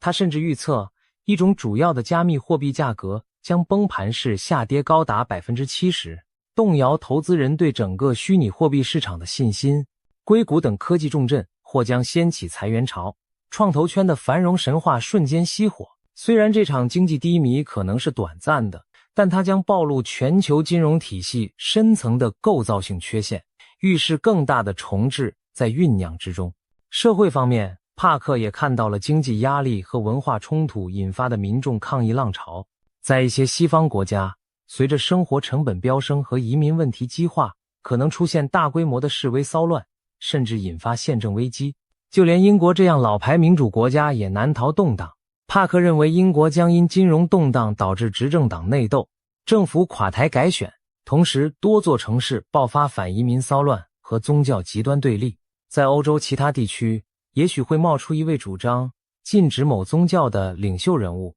煽动文化冲突，紧张局势达到几十年来的最高点。或许我们可以想见这样的景象，在巴黎、伦敦等大城市，数以万计的示威者走上街头，抗议政府的无能和经济困境。抗议的人群举着标语，高喊口号，一开始还算和平，但随着极端分子混入队伍，场面开始失控。傍晚时分，有人点燃了停在路边的汽车以发泄怒火，火光和黑烟很快在街巷蔓延。防暴警察射出催泪瓦斯，试图驱散人群，却激起更强烈的反抗。一些蒙面年轻人开始向警察投掷石块和燃烧弹，商店的玻璃窗被砸碎，奢侈品被洗劫一空，整条香榭丽舍大道陷入混乱，警笛声与直升机的轰鸣声交织在夜空。与此同时，在另一边的广场上，宗教和族群之间的冲突也在上演。一群极右翼分子正在攻击一座清真寺，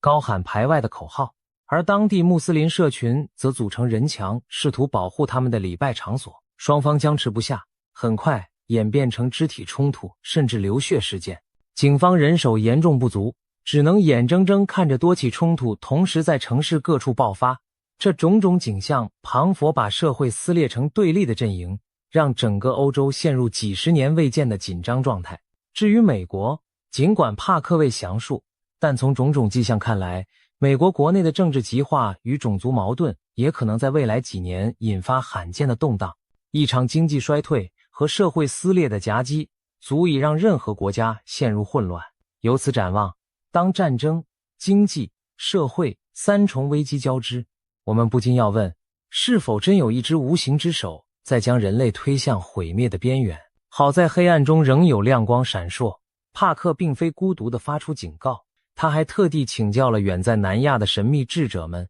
寻求更多启示。他透露，自己还专门咨询了印度最神秘的预言家群体，也就是纳迪叶圣者的解读师们。这群有修为的印度圣者早已在为全人类祈祷，祈愿神明介入阻止灾难。他们的占卜预言与帕克的灵视高度吻合，彷佛不同来源却看到了相同的未来画面。这种纳迪叶预言术极为神秘，传说数千年前，古印度有18位圣者，用梵文在棕榈叶上记录下无数人的一生，其中每一片叶子都对应着未来某个寻找他之人的命运。纳迪叶解读师世代相传，保存着这些叶片，通过指纹将寻访者与命定的叶子匹配。他们会让来访者提供指纹，然后凭肉眼将其分类，比对特定的一捆叶片，再逐一念出叶子上记载的个人资讯以供核对。当叶片上连父母、配偶、名字等细节都对上时，那片叶子便被确认属于这位访客。接下来圣者预言将揭示此人的未来。帕克亲身体验过纳迪叶的神奇，因此对其深信不疑。他找到的那片叶子不仅准确写出了他母亲的小名，甚至预言他此生将以灵媒预言家的身份闻名于世。如今帕克也将纳迪叶预言用于研判世界大事。他惊讶地发现，印度圣者从棕榈叶中解读出的未来图景与他自己灵视中看到的几乎如出一辙。接下来我们将看看这些惊人的灾难预警以及潜藏在幕后的神秘线索。在帕克的预言中，有一幕格外离奇骇人，让人想起末日启示般的场景。一团巨大的毒气云笼罩着东亚天空，所过之处生灵俱灭。帕克表示，早在2015年，他出版的著作《来自宇宙的讯息》中，就曾预言未来会出现这样一团致命的气体云，威胁到整个国家的生存，并让全球陷入惊恐。而如今，这项惊人的预言似乎正在逼近现实。他透过印度古老的棕榈叶预言，找到了一个神秘线索。印度流传千年的纳迪叶预言术记载了许多未来事件。帕克曾亲赴印度，找到属于自己的那片棕榈叶，结果令他震惊不已。叶子上竟然清楚地写着他母亲的本名艾塞尔，以及他自称的名字维基。这等隐私细节在网络上完全无从查询，却准确无误地刻在数千年前的叶片中。这番奇遇让帕克对纳迪叶的神奇深信不疑，他更加认真研读其中对全球未来的预示。在那些带着神秘色彩的叶片预言里，出现了一个古怪的地名亚马。由于这些预言写成的年代久远，无法直接对应现代国名，但帕克推测亚马指的正是日本古代的称号大和亚马头。这意味着一场致命的气体云灾难将发生在日本附近。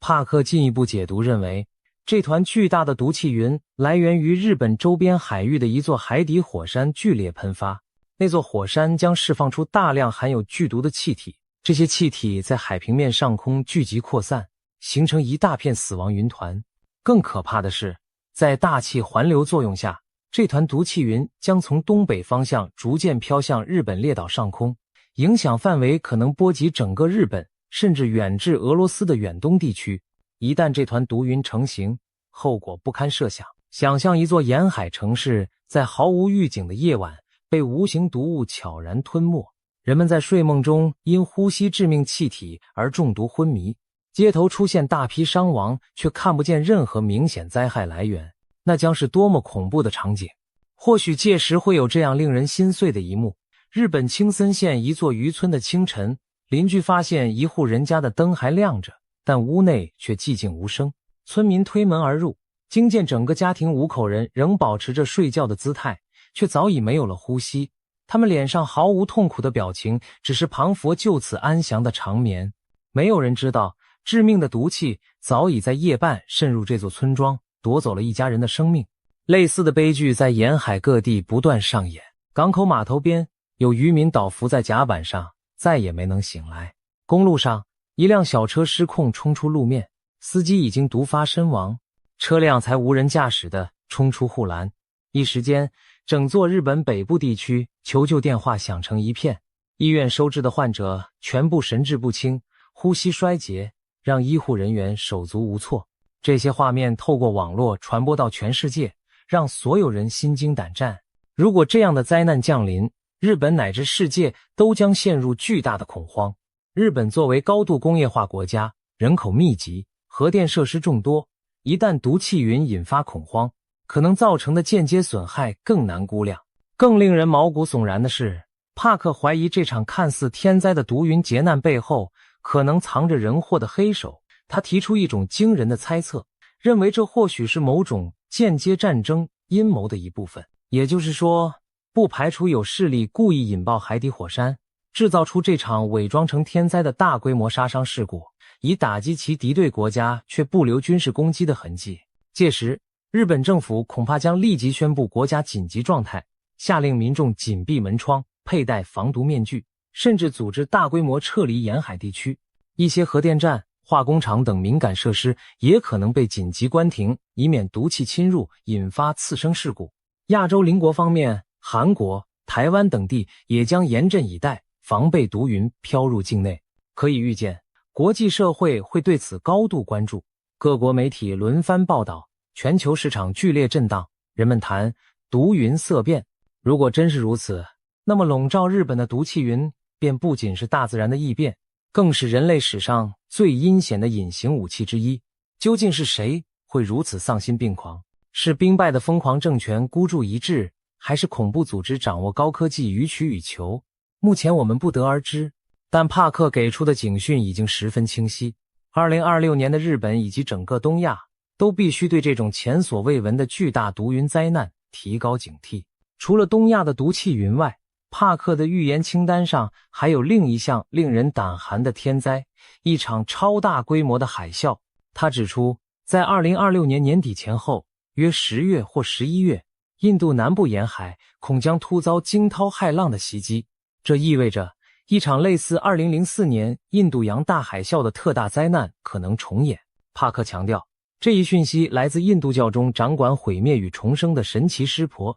透过纳迪叶预言传达的开示。庞佛是神灵在向人类提前示警，印度洋深处正在酝酿一场毁灭性的巨浪。回顾2004年12月发生的印尼 9.1 级强震及其引发的海啸，短短数小时内夺走了超过25万条人命，波及印尼、泰国、斯里兰卡、印度等多国沿海，成为人类史上死亡人数最多的自然灾害之一。如果帕克的预言成真，2026年的印度洋恐怕将再掀滔天巨浪。帕克点出的南印度地区可能包括泰米尔纳德邦、喀拉拉邦一带，那里人口稠密，宗教圣地和旅游胜地众多。一旦海啸突袭，寺庙、渔村、城镇将瞬间化为泽国，生命财产损失无法估量。清晨时分，在印度洋沿岸某个渔村，小孩子们正光着脚在沙滩上玩耍，他们惊奇地发现，大海突然异常地退去了老远，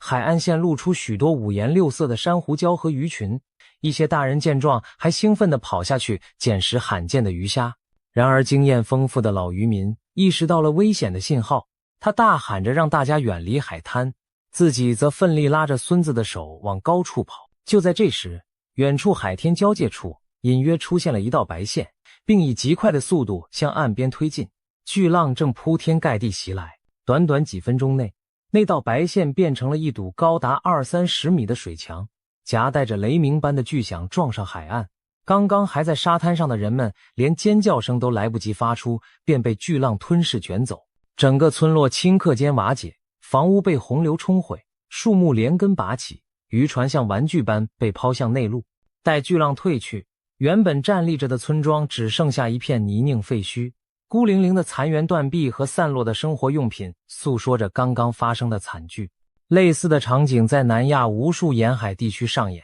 生者目睹着大自然可怖的威力，痛哭着寻找亲人的踪迹，整个世界为之震惊。或许在巨浪来临前，人们会看到一些异常征兆，例如海水罕见的迅速退去，海岸线裸露出平日看不到的海床，动物们变得狂躁不安，成群结队往高处迁移。然而即便如此，能及时逃离的人恐怕仍是少数。巨浪将以迅雷不及掩耳之势席卷而来，把岸边的一切卷入毁灭的漩涡。对于南亚来说，这将是一场前所未有的浩劫。值得庆幸的是，这些令人心惊的预言并不代表绝对的命运。帕克也为我们指出了时间上的警讯，以便人类提前做好准备。他示警，2026年4月15日至11月15日之间是极度危险的时期，全球处于天灾人祸的高峰期，其中尤其要留意8月12日的新月之夜。那天木星、太阳与月亮将汇聚在巨蟹座，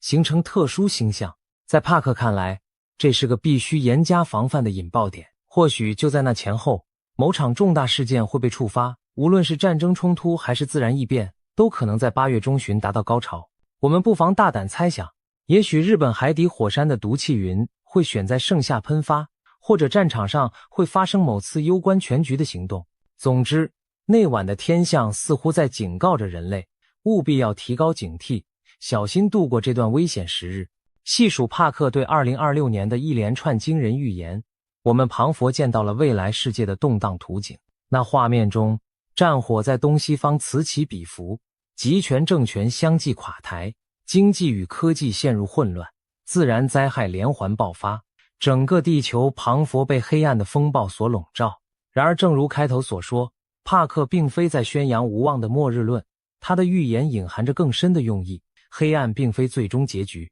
而是黎明前的试炼。人类正站在一场伟大觉醒的前夜，只要撑过黑暗，光明的曙光就会到来。帕克强调，尽管预言中的景象看似恐怖，但这不是在宣判世界末日，相反更像是希望的序章。在他看来，有一种超越世俗权力与灾厄之上的更高灵性力量，一直守护着人类的命运。这些灾难的降临，也许正是为了唤醒沉睡的良知，让人类从物质迷梦中抬起头来，重新审视自己的精神世界。换句话说，未来并非命中注定一片黑暗，人类完全可以通过自身意识的转变来改写这部寓言剧本的结局。帕克相信，人类内在蕴藏着强大的正向能量，我们每个人的善念与爱心磅礴烛火，看似渺小，却能集腋成裘，汇聚成扭转未来的燎原之光。他呼吁，无论信仰何种宗教，只要怀抱着真挚的祈祷和仁爱的心念，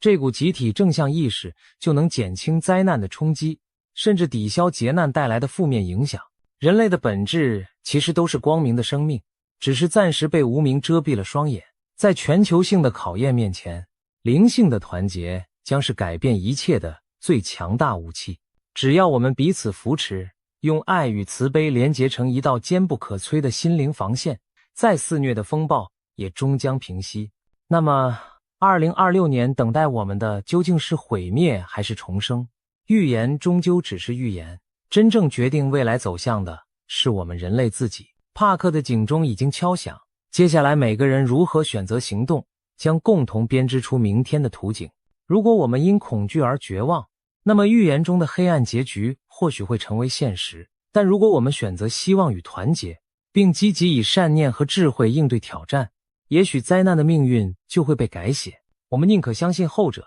相信人类有能力扭转乾坤。或许这场2026年的大动荡，正是人类进入新纪元前的最后阵痛。在黑暗中摸索前行的我们，不妨将这一切视作灵魂的试炼。只要咬紧牙关，挺过漫漫长夜，迎接我们的将是浴火重生的黎明。历史的车轮已经启动，我们每个人都是推动它前行的力量。未来虽扑朔迷离，但希望永远与我们同在。就让我们怀抱希望，齐心协力，去迎接2026年那尚未书写的崭新篇章吧。这样的愿景也出现在许多古老的预言之中。在佛教典籍中，末法末劫之后将迎来弥勒佛下生，重塑人间正道。在基督信仰里，经过末日考验后，救主会再次降临，带来千年和平的国度。世界上许多文明都曾预言过大劫之后的新生，也许我们当下经历的正是那最黑暗的前夜，而黎明前的微光已隐隐出现在地平线上。就在2026年1月下旬，北京爆出一则震撼消息，中共军队的2号人物，中央军委副主席张又侠被突然宣布调查落马，据传他的家人也一同被带走调查。这个消息瞬间引发海内外哗然，因为张又侠并非普通将领，而是习近平多年来最亲信的铁杆兄弟之一，更是军中资历最深、实战经验最丰富的上将。一位位高权重的军委副主席竟然被抓，这在中共体制内可谓石破天惊。不少观察人士第一反应就是，北京高层是否正在上演一场惊心动魄的权力斗争？是否出现了传闻中的政变未遂？事实上，关于张又侠出事的传闻，在官方公告前几天就已经在网络上流传开来，一时间各种小道消息满天飞。有人说他涉及严重贪腐被拿下，有人则认为更大的内幕是军中发生了兵变政变。更令人瞠目的是，美国前国防情报局局长福林将军都在社交媒体上关注此事。他转发消息称，突发，中共内部似乎发生类似政变的巨大动荡，种种迹象让张又侠被抓不再只是反腐个案，而像是北京高层博弈撕裂的一角，一场暗流汹涌的现实版权力的游戏正在上演，而且似乎进入了最血腥残酷的终章。张又侠之所以位置特殊，除了他军阶仅次于习近平之外，还因为他的背景和习家渊源颇深。据悉，习近平的父辈与张家交情匪浅，因此习对张又侠一直十分信任，把持军权也倚重于他。然而如今连这样最核心、最亲近的自己人都遭到整肃，意味着中南海内斗已经杀红眼，六亲不认。在20届中央军委7名委员中，如今除习近平本人外，仅剩下张生民一人还完好无恙。短短数月内，两任军委副主席接连落马，多名将领被查，军中两大派系几乎同归于尽。如此大规模的清洗，已远非普通反腐可解释，而更像是一系列未被公开的惊险巨变，正在权力深处酝酿着。更耐人寻味的是，网上热议中有人提到了一个名字，帕克。有评论写道，帕克几周前预言说，中国有个将军政变失败被抓，看来是天数啊。一语成谶，这条消息让许多人惊呼，难道真有预言提前点破了张幼霞的命运？这位神秘的帕克是谁？他到底说了什么？事实上，帕克指的是英国知名的预言家克雷格·汉密尔顿。帕克，他被誉为现代诺查丹马斯，曾经多次命中国际大事，包括美国前总统川普当选、英国脱欧、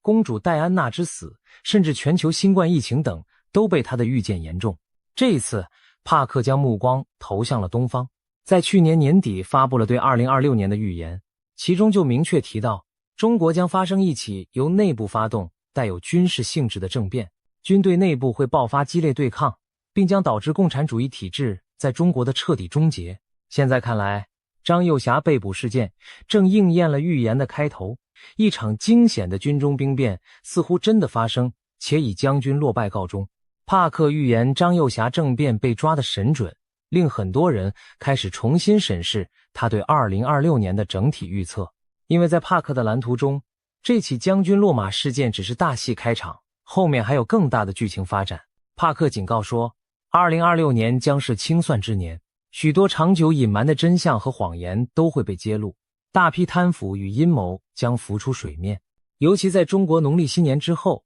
也就是2月开始，传统干支纪年进入丙午年、火马年，民间一直流传逢火，马年不太平。而帕克也感受到2月以后，中国将迎来种种灾难与巨变。他直言，这与许多中国预言中对赤马年的凶险描述不谋而合。最令人屏息以待的是帕克对台海局势的预言。他指出，在今年3月前后，台湾海峡可能发生一起意外，军事碰撞可能是2架军机在空中意外相撞，或是2艘潜艇在水下发生碰撞。这桩意外事件会成为点燃台海紧张局势的导火索，局势将急剧升温。中国大陆方面可能借此对台湾采取行动，而美日等国也可能被卷入冲突。帕克形容这事件将使台海陷入自古未有的危机边缘。然而，出乎很多人意料的是，帕克并不认为这场冲突会以台湾被吞并告终。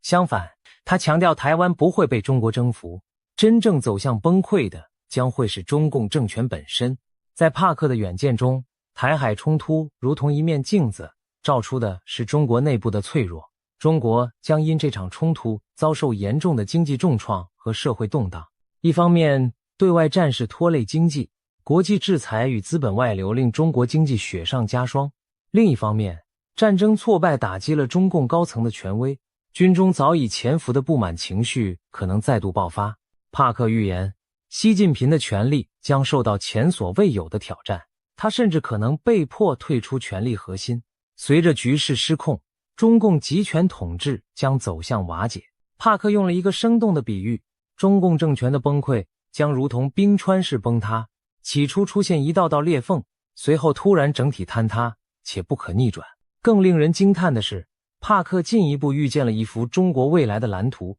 中共垮台后的中国可能4分5裂，分裂成许多较小的国家或自治区，最终形成类似欧盟那样的邦联体制。届时，中国各地区将实行更民主的制度，边境开放，人们能够自由往来和贸易。这听起来仿佛天方夜谭，但帕克信心十足地表示，2026年将是中共崩解的关键转折点。对于长期被集权统治桎梏的中国人民来说，或许黎明前的黑暗已经降临，黑暗之后迎来的将是曙光。当然，帕克的预言再精彩，也毕竟只是预言。我们不得不问，真的会有如此戏剧性的剧本在现实上演吗？一位将军落马似乎印证了开头，但随后的台海风暴与政权崩解是否会如期而至？帕克的支持者认为他的预言一再应验，这次也许不会例外。也有人质疑这过于乐观，毕竟中共势力依然强大，不可能瞬间土崩瓦解。正当人们将信将疑之际，来自另一个国家的神秘预言也开始发酵，而且同样指向了3个月内台海开战的惊人结论。这位预言家就是最近在亚洲爆红的泰国女神算普莱。3个月内，中国与台湾将开战。当泰国占卜师普莱 Play 在节目中抛出这句惊人的断言时，所有观众都屏住了呼吸。普莱是一位年轻的泰国女预言家，近年因多次命中重大事件而声名大噪。最出名的是她提前预言了2025年缅甸将发生强烈地震，结果那年果然缅甸遭遇罕见大地震，令她一夜之间成为家喻户晓的神准预言家。如今普莱将目光投向了2026年，她的预测更是让人背脊发凉。今年上半年将极度凶险，火灾、水灾、战争可能交错上演。而在众多警示中，最引人注目的就是他点名3个月内 C 国和 T 国会爆发战争，也就是暗指中国与台湾可能在最近3个月内开打。普莱强调2026年的第一季将是关键，他在占卜中看见有许多大事将在年初连环爆发，且彼此影响，直接牵动着全球政局和地缘局势。他甚至反复强调头3个月非常关键，很多事情会同时爆出，听上去仿佛是一场无法阻挡的连环灾难。在这短短数月的高风险期内，台海无疑是最大火药库之一。普莱没有详述战争如何引发，但他语气笃定地预言冲突几乎无可避免，而且极可能就是在未来数周至1-2月内突然爆发。这个时间点恰好与帕克所说的3月敏感期高度吻合。两位素不相识的预言家不约而同将世界末日般的剧情安排在了相近的时间窗口，难道真是冥冥中自有安排？除了直接的战争警告，普莱还透露了一些耐人寻味的线索。他在节目中神秘地提到，今年上半年千万别去某些地方旅游，并只给出了3个英文字母提示 HJT， 这让观众陷入疯狂猜测 HJT 究竟代表哪3个地点。许多人第一反应联想到亚洲的高旅游热度地区， H 可能是 Hong Kong 香港， J 是 Japan 日本， T 则是 Taiwan 台湾。理由也很直观，这3地航班密集，人潮众多，且今年局势敏感，若真有战争或恐怖事件，这些地方最让人担心。果不其然，香港、日本、台湾正好对应中国内部动荡。香港靠近中国南部，美日涉入，日本卷入台海，以及战争主角台湾本身。如果普莱的暗示没错，那他实在是委婉地说出了别靠近战争将临的区域这一层意思。虽然也有人辩称 HJT 未必指国家，可能是某些航空枢纽城市的缩写，但无论如何，这个离奇的 HJT 警告已在网上引发恐慌讨论。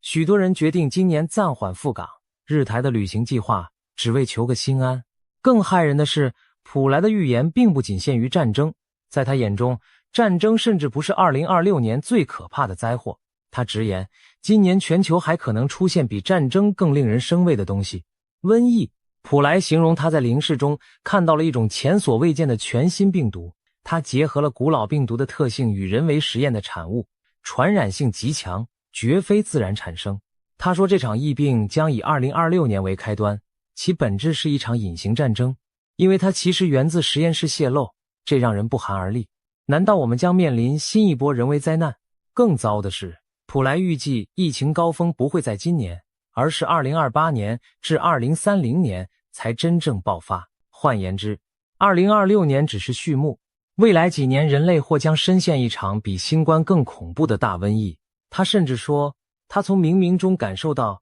死神传来的讯息，画面中死人之多，如秋天落叶纷飞。这样的描述让所有听者头皮发麻。毫无疑问，普莱为我们勾勒的是一幅战争与瘟疫交织的世界末日画面。今年开始，人类或将同时面临热战与生化浩劫的双重威胁。此时此刻，我们不禁联想，如果帕克的预言像一出戏的剧本，那普莱提供的则仿佛是幕间穿插的次要情节。瘟疫横行让世界更混乱，战争更难收场。事实上，战争伴随瘟疫的景象在历史上也并非罕见。很多预言家都曾提及。耐人寻味的是，普莱特别点出疫情源头涉及亚洲的某实验室以及俄罗斯境内。亚洲实验室是否影射某大国的生物研究？俄罗斯此时则正在乌克兰战场鏖战，会不会有意外的生物灾难牵扯进来？一切不得而知。但普莱所说的隐形战争非常契合近期的阴谋论焦点。有人担心大国之间会不会释放新病毒作为非常规武器？如果台海战争爆发，国际对峙白热化，这种骇人情节恐怕也不能完全排除。当然，冷静下来分析，普莱的这些预言目前都还停留在警示阶段。正如一些理性的网友所说，预言毕竟不是正式预报，听听可以，别过度恐慌。但宁可信其有，不可信其无。提早做好准备总不是坏事。泰国文化里也相信，提前示警并加强防范，或许反而能让坏事不发生。所以普莱才苦口婆心提醒大家，多备应急物资、粮食，未雨绸缪。对于我们普通人而言，面对如此骇人的预言，最好的心态莫过于居安思危，希望战争与瘟疫都不要降临。但我们也要有最坏的心理预期。如果今年真如预言般多灾多难，我们该如何自处？历史车轮将把世界带向何方？也许我们还可以从更多预言家的视角去窥探端倪。谈到预言，怎能不提那位传奇的盲眼龙婆巴巴万家？这位保加利亚的盲眼老奶奶虽然已在1996年离世，却因生前留下的一系列惊人预言而在全球家喻户晓。据传她的预言准确率高达80%以上，曾神准命中911恐怖攻击、新冠病毒爆发、英国脱欧等等重大事件。对许多人而言，万家已成为末日预言的象征人物。如今每当新年将临，世人总会好奇去翻找龙婆今年说了什么。随着2026年的到来，网络上也疯传着据称是万家对今年的5大预言，其中最引人关注的正是他直接点名台湾将面临严峻的地缘政治危机。根据媒体整理，万家对2026年的预言涵盖了天灾、人祸和科技异变等5个方面。首先是天灾方面，他预见极端气候将影响全球 8% 的地区，并出现毁灭性的地震与火山爆发。然而，更可怕的是，政权转移的预言。万家提到，一场跨越多个大陆的大规模战争将在2026年爆发，这被广泛解读为第3次世界大战的前兆。他具体描述了这场战争涉及俄罗斯与美国的直接对抗，甚至说普京政权可能瓦解并出现新的领导人。更让亚太地区人心惶惶的是，万家明确提到中国将接管台湾。这句话意味着什么？不言而喻，很可能一场东亚战争导致台湾被中国攻占。结合前面说的世界大战背景，推测是中国趁美俄在欧洲开战之际对台湾下手，最终占领台湾。如果真如此，那将是对全球和平秩序的颠覆性变局。除了战争，万家还预言人工智能 AI 在2026年会发生失控，甚至人类将在同年11月迎来与外星智慧生命的首次接触。他声称会有一艘巨大的外星飞船进入地球大气层，全人类都将看见。届时我们将确定不明飞行物的存在，人类社会可能因此陷入恐慌或陷入新的思辨，这是救赎还是入侵？当然，这些听起来更加天方夜谭了，不少人将之视为预言式的象征，未必真有飞碟降临。但对于战争与灾难部分，万家的预言却让许多人深感不安。毕竟他之前多次命中注定，这次预言第3次世界大战，还特别点到台湾、俄罗斯、美国，让人无法掉以轻心。那么，如果万家所见是真的，2026年可能发生怎样的局面？想象一下，或许因为某个导火索，无论是中东、东欧或亚洲，世界2大强权美俄终于爆发直接军事冲突。同一时刻，中共觉得美军无暇东顾，对台湾发动攻击，引发东亚战争。日本、韩国甚至更多国家被卷入战火，全球战争横扫多个大陆。普京政权在战火中垮台，俄国出现新领导，而习近平则趁机收复台湾，实现其政治野心。世界格局因此巨变，中共势力大涨，美国和盟友元气大伤。这几乎就是许多西方人心目中最可怕的剧本。然而，我们也注意到，万家的预言是一种可能性，未必注定发生。例如，他曾预言2021年会有外星生物来访地球，结果并没有发生。或者说，即便发生了，我们也不知情。同样，对于2026这场战争，现在也只是个阴影，是否成真仍待观察。值得一提的是，万家并非唯一预言世界大战可能在2026年前后爆发的人，有些现代的占星师和预言家也提出类似警告。比如，有西方末日预言家称发现7艘军舰的异象，暗示未来大洋上将爆发致命海战。还有人指出，火马年通常在东亚被视为多灾之年。60年前上一个火马年1966年适逢文化大革命，天下大乱。60年后循环到2026年，是否又将风波再起？种种传说汇集起来，更给今年蒙上一层宿命论的色彩。面对这样诡谲不安的局势，人们不禁要问，这一切真的是上天早有安排？我们是否正按着某种剧本在走向不可避免的结局？聊完现代预言，不妨把目光转向历史上最负盛名的先知16世纪法国的诺查丹马斯。这位预言诗人在400多年前铸就的百诗集，暧昧隐晦却奇异地预示了后世许多事件。人们常说他预言了911、恐袭和新冠疫情等，虽然是事后穿凿，但也反映出诗句的确切和现实。随着年份来到诺查丹，马斯从未明示却暗藏玄机的2026年，许多研究者开始重新审视他诗集中与26有关的篇章。惊人的是，他在百诗集第7卷第26首诗中提到了致命海战7艘船的场景。专家解读，这极可能隐喻着在海上爆发的军事冲突，而诗中所指的7艘船很可能象征南海及周边海域拥有主权争议的7个政权。一一对应下来，他们正是中国大陆、台湾、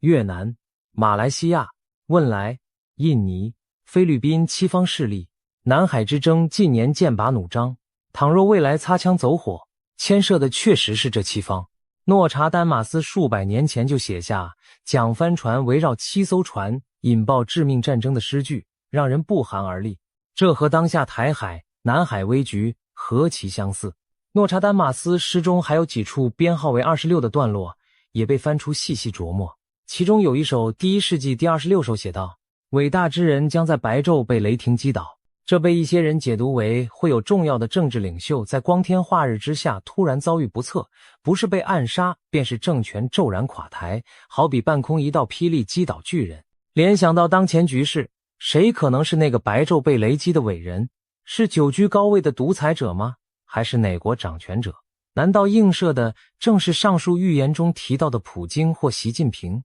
或者两者皆是，各自在东西方舞台谢幕，诗句语焉不详，但留给世人无限联想空间。同一首诗中还出现蜂群的意象，阴谋论者将蜂群比作狂热的群众或集权意识形态的扩张。蜂拥而至的蜜蜂令人联想到遍布全球的极端主义，或者某种具有群体思维的政治狂热。在当代，这或许可指极左或极右思潮的蔓延，也可能典喻中共在全球扩张影响力。因为蜜蜂象征黄色帝国，中共常被反贼称为赤色蜂群吗？虽是戏言，但不妨一提。当然，这些都只是现代人的附会。然而诺查丹马斯反复提及战争、天灾、暴政的景象，本身就折射了人类对未来的不安。值得注意的是，诺氏的预言诗总给人留有余地，他从未把年份明确写出，而是以诸如第 X 世纪第 X 首的编号及模糊的天象日期来引指时间。2026年被众人热议，只是因尾将26号诗对应到年份。实际上，预言诗句虽无法作为确切的未来指南，但其对战争、天灾与政治动荡的描述，恰投射当代人对地缘政治的焦虑。换言之，预言的实现与否，有时也是我们人类自己集体焦虑的写照。你相信会乱，可能就真的朝乱的方向努力了。把诺查丹马斯的预言与前面帕克、普莱、万家几位对照，我们发现一件有意思的事：几个不同时代、不同文化的预言竟隐约描绘出相近的图景。诺是说七国征战，万家说世界大战，美俄决战，台湾沦陷，帕克说台海撞击引发冲突，中共崩解，普莱说3个月内开战，大灾将起。虽然细节各异，但共同点都是2026年前后台海东亚为舞台的巨变，只不过在结局上出现2种截然不同的走向。一种如万家部分解读诺事者，看来对中共有利，趁乱夺台成为赢家；另一种如帕克则对中共不利，发动战端，反使自身垮台。那究竟哪种未来才会成真？或者两者皆不？预言并非命运的铁律，人类的选择和行动仍然可以改变走向。正如有人指出，预言揭示危机也是为了让人警醒，从而避免最坏的结果。有意思的是，据说连中南海的当权者都对预言深信不疑。中共表面宣称唯物论，不信神鬼，但毛泽东、江泽民乃至习近平私下里都对某些预言忌惮3分。一个广为流传的故事是，唐代预言奇书《推背图》第46项预示，一位申代公的军人将推翻当今帝王。习近平据传对此坐立不安，因为解读者认为代公军人指姓名中含有公字偏旁的人。最早他疑心火箭军箭必有功，有异心，于是大肆清洗，导致火箭军将领去年几乎全军覆没。接着他又把怀疑目光投向了张幼霞，因为张字本就有公字，霞字右半边形似夹弓，一种强弩，更隐含建功之意。难道这就是张幼霞悲剧命运的一个原因？习近平宁可信其有，先下手为强，逮捕了被预言暗示的代公者，以绝后患。但是推背图的奥妙在于多解性，有人大胆提出另一种解读，申代公的军人其实指的正是习近平自己，因为繁体的习字上方是羽毛，像2张背对背的弓，还带箭，下方是个白字，恰应了诗句，只言我是白头翁。这位解读者认为，上天或许派习近平来扮演终结中共的角色，习近平将亲手毁掉共产党，只不过他有不同方式的选择。若这样看，张幼霞也好，别的将军也罢，都只是棋子。习近平的每一步抉择，其实都是在引领中共走向某种宿命。无论他试图阻止预言，还是不经意促成预言，最终都逃不出天意的网。宿命论也许过于悲观，但历史经验告诉我们，一个集权王朝在末期往往伴随疯狂和荒诞，内斗、自残、对外挑衅、天灾人祸，仿佛所有黑天鹅事件一起飞出。清朝晚期如此，苏联解体前也有类似征兆，现在的中共是不是也走到了这一步？今年开年以来，6中全会爆冷门，军头接连落马，高层行踪诡秘，中国经济持续探底，社会怨气沸腾，再加上国际上美中对抗加剧，台海风云诡谲，种种乱象交织，让人不禁联想到预言中描绘的末日景象。或许正因如此，我们才这么关注那些预言，希望从中找出一丝线索。然而，预言的意义不仅在于准确，更在于给我们提醒和省思。如果未来真如某些预言所示，我们是否有应对之策？而如果预言没有成真，我们是不是反而应该庆幸人类避免了一劫？对台湾而言，今年无疑是命运多舛的一年。最佳情况拨云见日，化险为夷；最坏状况不只要经受战火考验，甚至可能面临亡国危机。作为生活在这片土地上的人，我们唯有本着备战而不求战的态度，努力壮大自身，团结盟友，才能在风雨来袭时立于不败之地。预言让我们看见最坏的可能，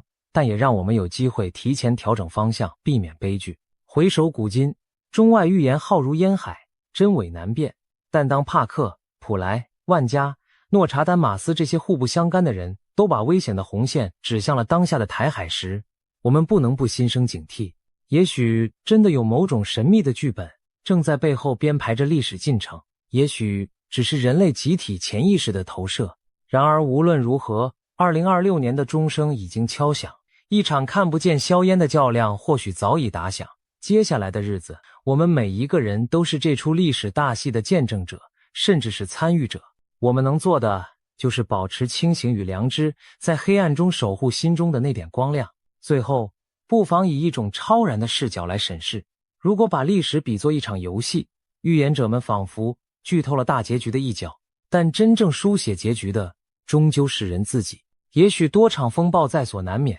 但正如冰川崩塌前往往最寒冷黑暗，黎明前夜往往星光稀薄，风暴过后是新的天空，黑夜尽头有旭日初升。让我们怀抱希望，静待命运揭晓的时刻。同时也愿这些预言最终被证明只是虚惊，那或许是人类今年能迎来的最幸福结局了。战争也好，瘟疫也罢，都请远离我们热爱的世界吧，让未来的史书记录下2026年人类在悬崖边缘及时止步的一刻。希望终究战胜恐惧，理智终究战胜疯狂，让预言只是预言，让命运掌握在我们自己手中。今天我们来聊聊2026年前3个月潜伏的惊人预言与危机。最近，泰国一位被誉为命中率极高的预言家 Plai 师傅发出最新警告，称2026年将比2025年更为凶险，战火、瘟疫、灾难交织登场，甚至全球经济可能正式失控，人类或将陷入前所未有的生存浩劫。这听起来仿佛末日降临，但他强调这不是危言耸听，而是一场临世启示的紧急提醒。究竟这位预言家看到了什么景象？我们将深入探讨其中奥秘，带各位抽丝剥茧地了解这场预言背后的脉络和意义。他的惊人信息透过网络迅速传播，不仅在泰国国内引发热议，也引起了全球关注。许多网友纷纷讨论预言中 C 国和 T 国到底指的是哪两个国家，还有人翻查过往预言案例来验证 Plai 师傅的可信度。一时间，各种猜测和解析满天飞。面对铺天盖地的议论，我们有必要梳理这些预言的来龙去脉，以及其背后所反映的现实隐忧。现在，就让我们一起进入这场预言的世界，看清隐藏其中的警讯。Plai 师傅并非泛泛之辈，他在泰国被尊称为神级命理师，据传预言命中率高达80%。回顾过去几年，他的预测屡屡兑现。例如2024年底，他曾提醒明年上半年缅甸会有强震，结果2025年3月28日，缅甸果然发生了规模 7.7 级的大地震，连远在曼谷的高楼都感受到摇晃，导致当地一栋兴建中的大楼倒塌。又比如，他警告过泰国境内要提防土地下陷和建筑坍塌。不久，曼谷街头真的出现直径数十公尺、深不见底的巨型天坑。今年，他再度接受泰国网络节目访问，谈及2026年的世界走向。当主持人小心翼翼地问他今年是否会有令人震惊的事件时，只见他脸色凝重地回答：是的。他坦言不知道灾难会在何处发生，只能真心希望这只是我的一场梦。从他寥寥数语中传递出的紧张感，不难想见预言内容的可怖程度。如今他把这些警示公诸于世，意在让人们提前做好准备。我们也有必要认真倾听，深入分析，看看能从中汲取什么教训。此外，他也曾多次做出精准的预警，例如他在2022年反复提醒民众准备干粮罐头，因为泰国南部将有特大水灾。结果当年泰国和爱地区果然爆发了300年来最严重的洪水，超过300万人受灾，数百人不幸罹难。再比如，他在2025年曾断言泰柬战火尚未真正平息，虽然一度遭人质疑是危言耸听，但不久之后，泰国与柬埔寨的边境冲突真的再度升温，双方于该年12月发生激烈交火，泰国政府甚至紧急撤离了约40万边境居民。这些一一应验的案例让许多人对他的最新预言不敢掉以轻心。首先，2026年在东方历法中被称为丙午火马年，每逢60年轮回一次的火马年，民间视为充满巨变与灾厄的年份。上一个火马年是1966年，那一年动乱频仍，各地风云变色，中国爆发文化大革命，越南战争进入白热化，美苏冷战剑拔弩张，世界各地掀起反传统的浪潮，整个年代都弥漫着狂热与不安。受传统迷信影响，当年东亚一些地区甚至出现生育率骤降的现象，许多家庭刻意避开在火马年生子，只因相传火马年出生的孩子尤其是女孩性格刚烈难驯，命中带火，恐给家庭带来不祥。可见在亚洲文化中，火马年一直笼罩着乱世之年的阴影。如今60年一循环，2026再临火马之运，人们无不忐忑，这股烈火之势会否真的点燃新的动荡？按照五行说法，马属火，今年又逢天干丙火，是为双火叠加之年，双火鼎盛，燥热难平，往往意味着剧烈的变化与碰撞。Play 师傅便直言，2026年将是一匹冲进火里奔跑的马，一路碰撞冲撞虽然艰难，但烈马终能浴火重生。他暗示市局会先乱后稳，虽历经火炼仍有转机，然而在浴火重生之前，烈火将无情燃烧所经之处，我们必须先熬过那一场场劫难。接下来要谈的第一道劫难之火，便是战争的烽烟。Play 师傅在预言中看到了熊熊战火，他说2026年可能会有2个大国发生对抗冲突。虽然他没有明言是哪2国，但许多人猜测这隐约指向几个已经剑拔弩张的地缘热点。一种揣测是远东的台海局势， C 国与 T 国之间累积已久的紧张有可能引燃战事。如果真是如此，那场大国对决的战场或许离泰国不近，却绝不会仅限于局部。因为一旦台海冲突爆发，美日等强权势必介入，战火极可能蔓延整个亚太，甚至牵动全球格局。事实上，近年台海周边已是风声鹤唳，军机绕行，实弹演习此起彼伏，稍有误判擦枪走火，都可能点燃战争引信。难道2026年会是这颗引信被点燃的时刻吗？另一种可能性则指向欧洲战场持续焦着的俄乌战争。若突然升级，北约与俄罗斯发生直接冲突，那将是冷战后最危险的对峙，也不排除中东局势恶化，再度爆发大规模地区战争。然而无论战火烧向何方，现代社会的高度互联都决定了，任何2个大国的正面冲突都会演变成整个人类的灾难。试想某天清晨，T 国某大城市突然响起刺耳的防空警报，睡梦中的居民惊醒，匆忙冲向附近的防空地下室，街道上到处是此起彼落的警铃与广播声，这不是演习，立即避难。远处天空传来低沉的轰鸣，那是战机掠过的音报。随即一枚飞弹划破天际，击中港口区的仓库，霎时火光冲天，人们蜷缩在地下掩体里，透过手机才惊恐地得知 C 国对 T 国发动了进攻，战争爆发了。这原本只存在于电影的末日场景，如今却极可能在现实中上演。更让人不寒而栗的是，如果交战各方握有核武器，人类将真正悬临毁灭的边缘。自二战结束以来，核战争的阴影从未远离过我们，但凡理智的人都不愿看到核武降临战场，因为那几乎意味着文明的终局。尽管各国领袖应该清楚核武一旦出鞘将无赢家可言，但战争有其失控的边缘，一旦局势陷入疯狂，谁也无法保证不会出现绝望中的冒险行为。尤其如今高超音速导弹等新型武器大大缩短了预警时间，核武误判的风险在上升。有军事分析指出，当今世界比上世纪冷战时期更接近核冲突的临界点，因为区域对抗此起彼伏，沟通机制却在削弱，一念之差就可能酿成无可挽回的毁灭性后果。虽然 Play 师傅没有直接提及核战，但他预见的大国冲突无疑让人联想到这层终极风险。更令人忧心的是， Play 师傅强调2026年最可怕的并不是战争，毕竟传统战争的破坏虽大，敌人至少是看得见的，而他指出真正致命的威胁是一场看不见硝烟的无形战争。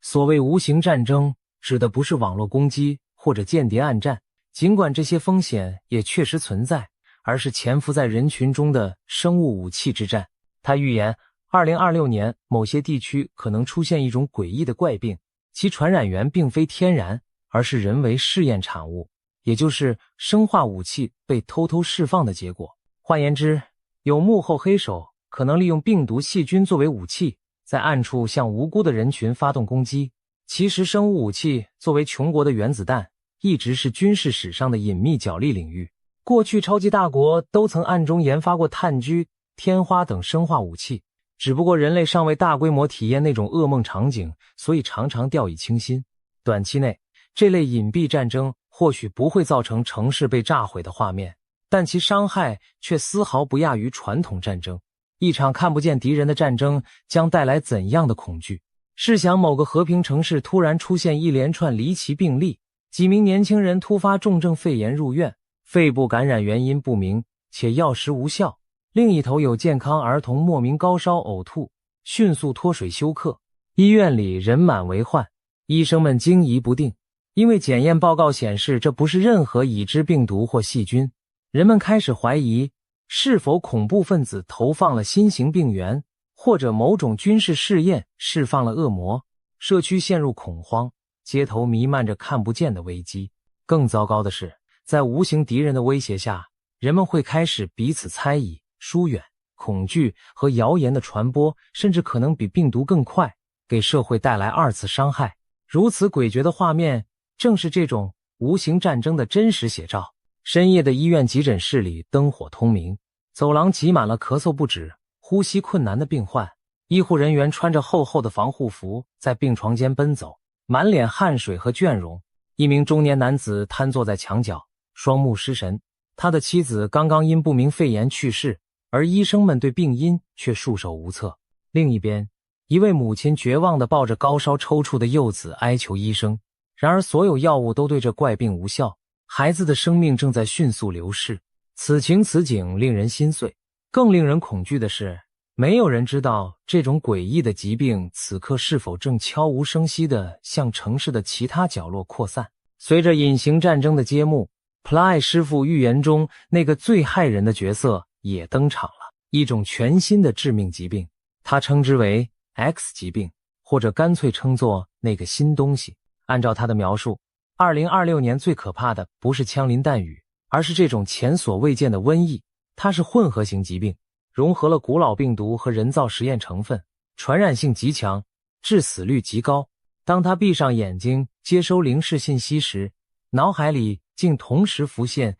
结核病和黑死病这两个字眼。结核病曾是19世纪末最凶险的传染病之一，夺走无数生命。黑死病更是14世纪横扫欧亚的大瘟疫，导致欧洲人口至少1/3死亡。如果有一种恶菌结合了结核病的难缠和黑死病的剧毒，将意味着人类医疗完全无力招架。更糟的是，普赖师傅明确指出，这并非自然演化出的新品种病毒，而是带有人为实验室痕迹的产物。换句话说， X 疾病极可能是一种人造的瘟疫武器，也许出自某个秘密研发计划，并被有意或无意释放出来。他没有详细说明病毒如何诞生，但这样的暗示已足够令人毛骨悚然，因为这等于是人类自己制造出了毁灭自身的瘟神。那这场 X 疾病会如何蔓延呢？普赖师傅形容，它不会像电影情节那样同时在全球各处引爆，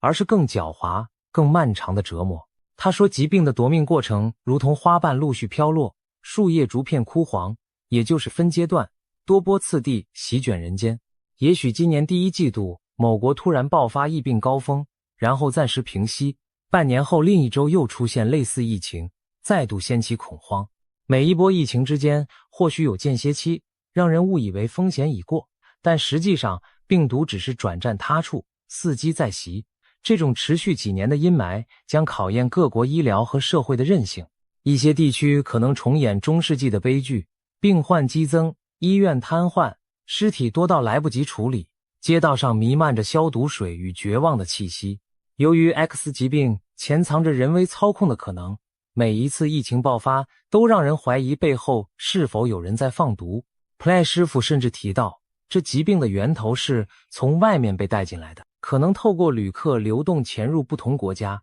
甚至泰国也许会在国外旅客身上发现首批病例。他隐隐暗示原始来源指向泰国以外的某个地区，更具体的地。他曾在节目中比划地图，将手指停在俄罗斯附近，仿佛在提示这场灾厄与俄罗斯周边地带有关。这不禁让人联想起当前国际冲突中的一些传言，例如某些大国被指在战乱地区设有秘密生物实验室，专门研究高致命性病原体。虽然这类说法未经证实，但普赖师傅的预言无形中让这些阴谋论增添了几分真实感。其实，对于突如其来的未知瘟疫，不仅灵媒在预警，科学界也早有心理准备。世界卫生组织曾在2018年提出疾病 X 的概念，用来称呼未来某个可能突然出现、迅速扩散并造成巨大伤亡的神秘病源。没想到普莱师傅预言中的 X 疾病与此概念不谋而合。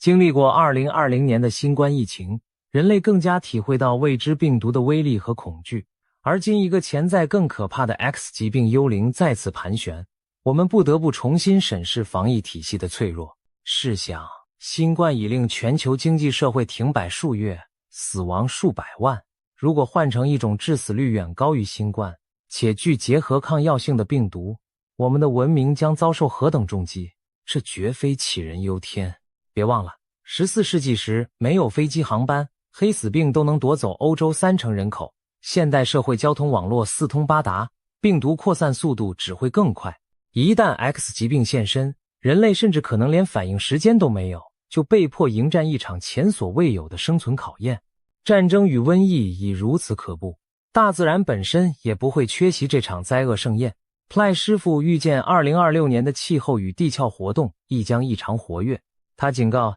今年雨水过多，极端天气的发生频率将显著提高，仿佛老天在漏水似的，大雨倾盆。一些地方可能反复遭暴雨侵袭，成为风暴常驻的固定路径。地球气候模式似乎正在发生转换，过去相对平静的地区可能变成灾难多发带。他形容仿佛地球的重心发生了偏移，气流分布改变，导致某些地区雨季延长，雨量剧增，而另一部分地区则可能异常干旱高温。其实，科学研究早已指出，全球暖化让天气变得更加极端，酷热的更热，干燥的更干，潮湿的更湿。过去几年我们已经看到征兆，例如2023年北半球夏季创下历史高温，多地森林野火肆虐，浓烟蔽日数千公里。2024年南亚和中国南方又遭遇超长梅雨期，引发严重洪水和山体滑坡。这些事件都在印证普莱师傅对水与火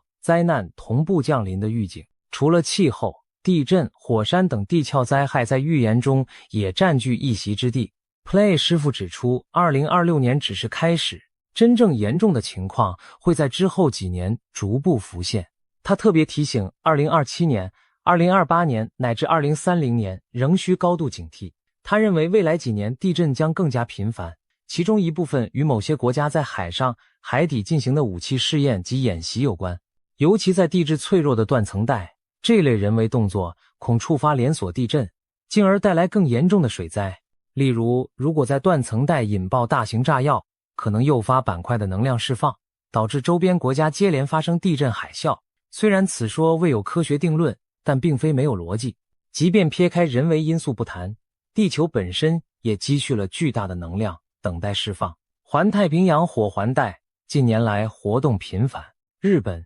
印尼、美国西岸地区的中强震明显增多。不少地震学家警告，大地震终将到来，只是时间问题。一些预言家也发出了相似的信息。前面提到的印度神童阿南德就曾断言2026年前后，环球可能发生超过8级的大地震，重创太平洋周边国家。盲眼龙婆班加夫人的预言清单里也包括 7% 的陆地将毁于灾难，让人联想到地震、海啸或火山喷发引发的土地淹没。这种种迹象似乎都在指向一个结论：大地正在酝酿它的怒火。让我们再勾画一个场景，傍晚时分，某沿海城市的居民刚结束一天的忙碌，突然地面剧烈晃动起来，玻璃窗噼啪作响，人们惊叫着四处逃生，大地震来袭了。几分钟后，当余震渐止，人们还来不及庆幸，又听见远处传来轰隆巨响，一道10几米高的巨浪正以惊人速度朝海岸逼近，海啸如同黑色巨墙般吞噬了港口，猛烈的冲击让高楼倾倒，汽车如玩具般被卷入水中。与此同时，在地球另一端的茂密森林，一场特大野火因酷热干旱而燃起，烈焰照亮半边天空，整片山林化为火海。如果有那么一天，我们在新闻中同时看到这类水与火的极端灾难，也许已不会太过吃惊，因为普莱师傅早已提醒过，这些景象将不再只是电影特效，而可能变成真实的世界写照。如此一来，我们几乎可以描绘出2026年可能出现的极端场景。某个时刻，一边是城市陷入战乱硝烟，另一边是疫病在暗中肆虐夺命。这里洪水泛滥，良田变汪洋，那里野火肆虐，村镇成灰烬。同一时间，金融市场哀鸿遍野，大自然也在无情地收割生命。这仿佛是一幅现代版的启示录，四骑士、图景战争、瘟疫、饥荒、经济崩溃导致的饥饿、死亡，同时朝人类袭来。我们的文明能承受这样多重的打击吗？特别值得关注的是全球经济体系在多重打击下的命运。Play 师傅直言，今年全球经济恐将出现大动荡。他提醒投资者要格外谨慎，尤其警告所有虚拟投资要更加小心。虚拟投资涵盖范围很广，从股票、期货到加密货币等衍生品，都脱离实体资产基础，信心一旦崩溃，便可能化为乌有。他特地点名泰国股市可能剧烈波动，投资人需有心理准备。其实不仅泰国，放眼全球，各大金融市场目前也如履薄冰。经过多年超低利率和量化宽松，各主要经济体累积了庞大的资产泡沫。一旦遇上战争这种黑天鹅事件，资金势必大逃亡，引发股债双杀的金融海啸。回想2022年俄乌战争爆发时，全球股市和大宗商品价格的剧烈震荡只是小试牛刀。若2026年出现更大规模的冲击，市场恐怕将陷入前所未见的混乱无序。经济崩溃会是怎样的一幅景象？试想你走进平日常去的超市，却发现货架几乎被扫空，只剩零星的几样商品孤零零地摆着。你排了2个小时的队，好不容易轮到，却被告知粮食限购，每人只能买2袋米。一旁有人着急地高举钞票哀求，多卖一点食物给他。可是一叠钞票却换不来，一颗鸡蛋纸币几乎成了废纸。物价飞涨让货币严重贬值。加油站外汽车大排长龙，由于石油短缺，每辆车只能加有限的几公升汽油，许多人的油箱见底，却无可奈何。银行贴出休业公告，担心挤兑的政府暂停了提款服务， ATM 机里也提不出现金，大家手中的存款仿佛蒸发。街头不时响起警笛声，原来是绝望的人们开始哄抢商店，引发骚乱，武装警察不得不出动维持秩序。当经济体系土崩瓦解，我们惊愕地发现，原来现代文明的日常秩序竟如此脆弱，一夕之间就能崩解成弱肉强食的混乱局面。我们可以试着描绘全球经济正式失控的景象，届时各国股市接连熔断，交易所被迫暂停买卖，以防止恐慌蔓延。银行面临挤兑风险，民众排长队提取现金，政府不得不祭出资本管制措施，国际贸易体系陷入瘫痪，港口码头空空荡荡，货轮因战争风险无法靠岸，能源价格飙涨至难以承受的程度，加油站实施配给制，人们需要凭票加油。粮食出口国囤积居奇，限制粮食输出，导致粮价数倍上涨。进口依赖的国家出现缺粮危机，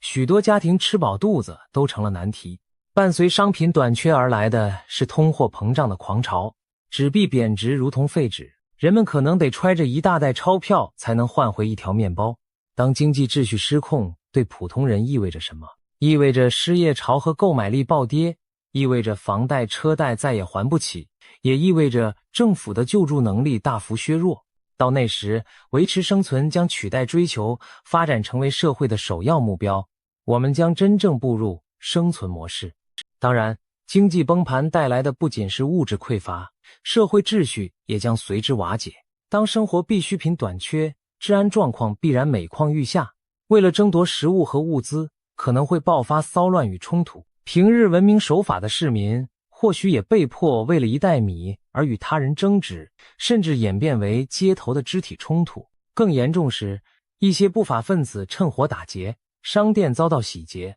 武装抢劫频发，整座城市的法治秩序荡然无存。为控制局面，政府可能不得不调派军警在街头巡逻并实施宵禁。曾经繁华的都市霎时间仿佛沦为战区，这些混乱场景是我们这一代人难以想象的。正因为看到了那样的未来图景， Play 师傅苦口婆心地给出了避险之道。其中最引人注目的一点就是买黄金。他认为土地、房产等过去被视作稳健的投资，在大动荡中已不再可靠，因为房子可能毁于灾难或因政策变动而贬值，但黄金永远是黄金。一旦经济崩溃，黄金是唯一公认的硬通货。他甚至建议大家现在就开始购入实体黄金，并且不要一次买太大块，而要分成小单位的金条或金币逐步累积。如此一来，万一情况恶化，拿出小额黄金便于交易，换取生活物资，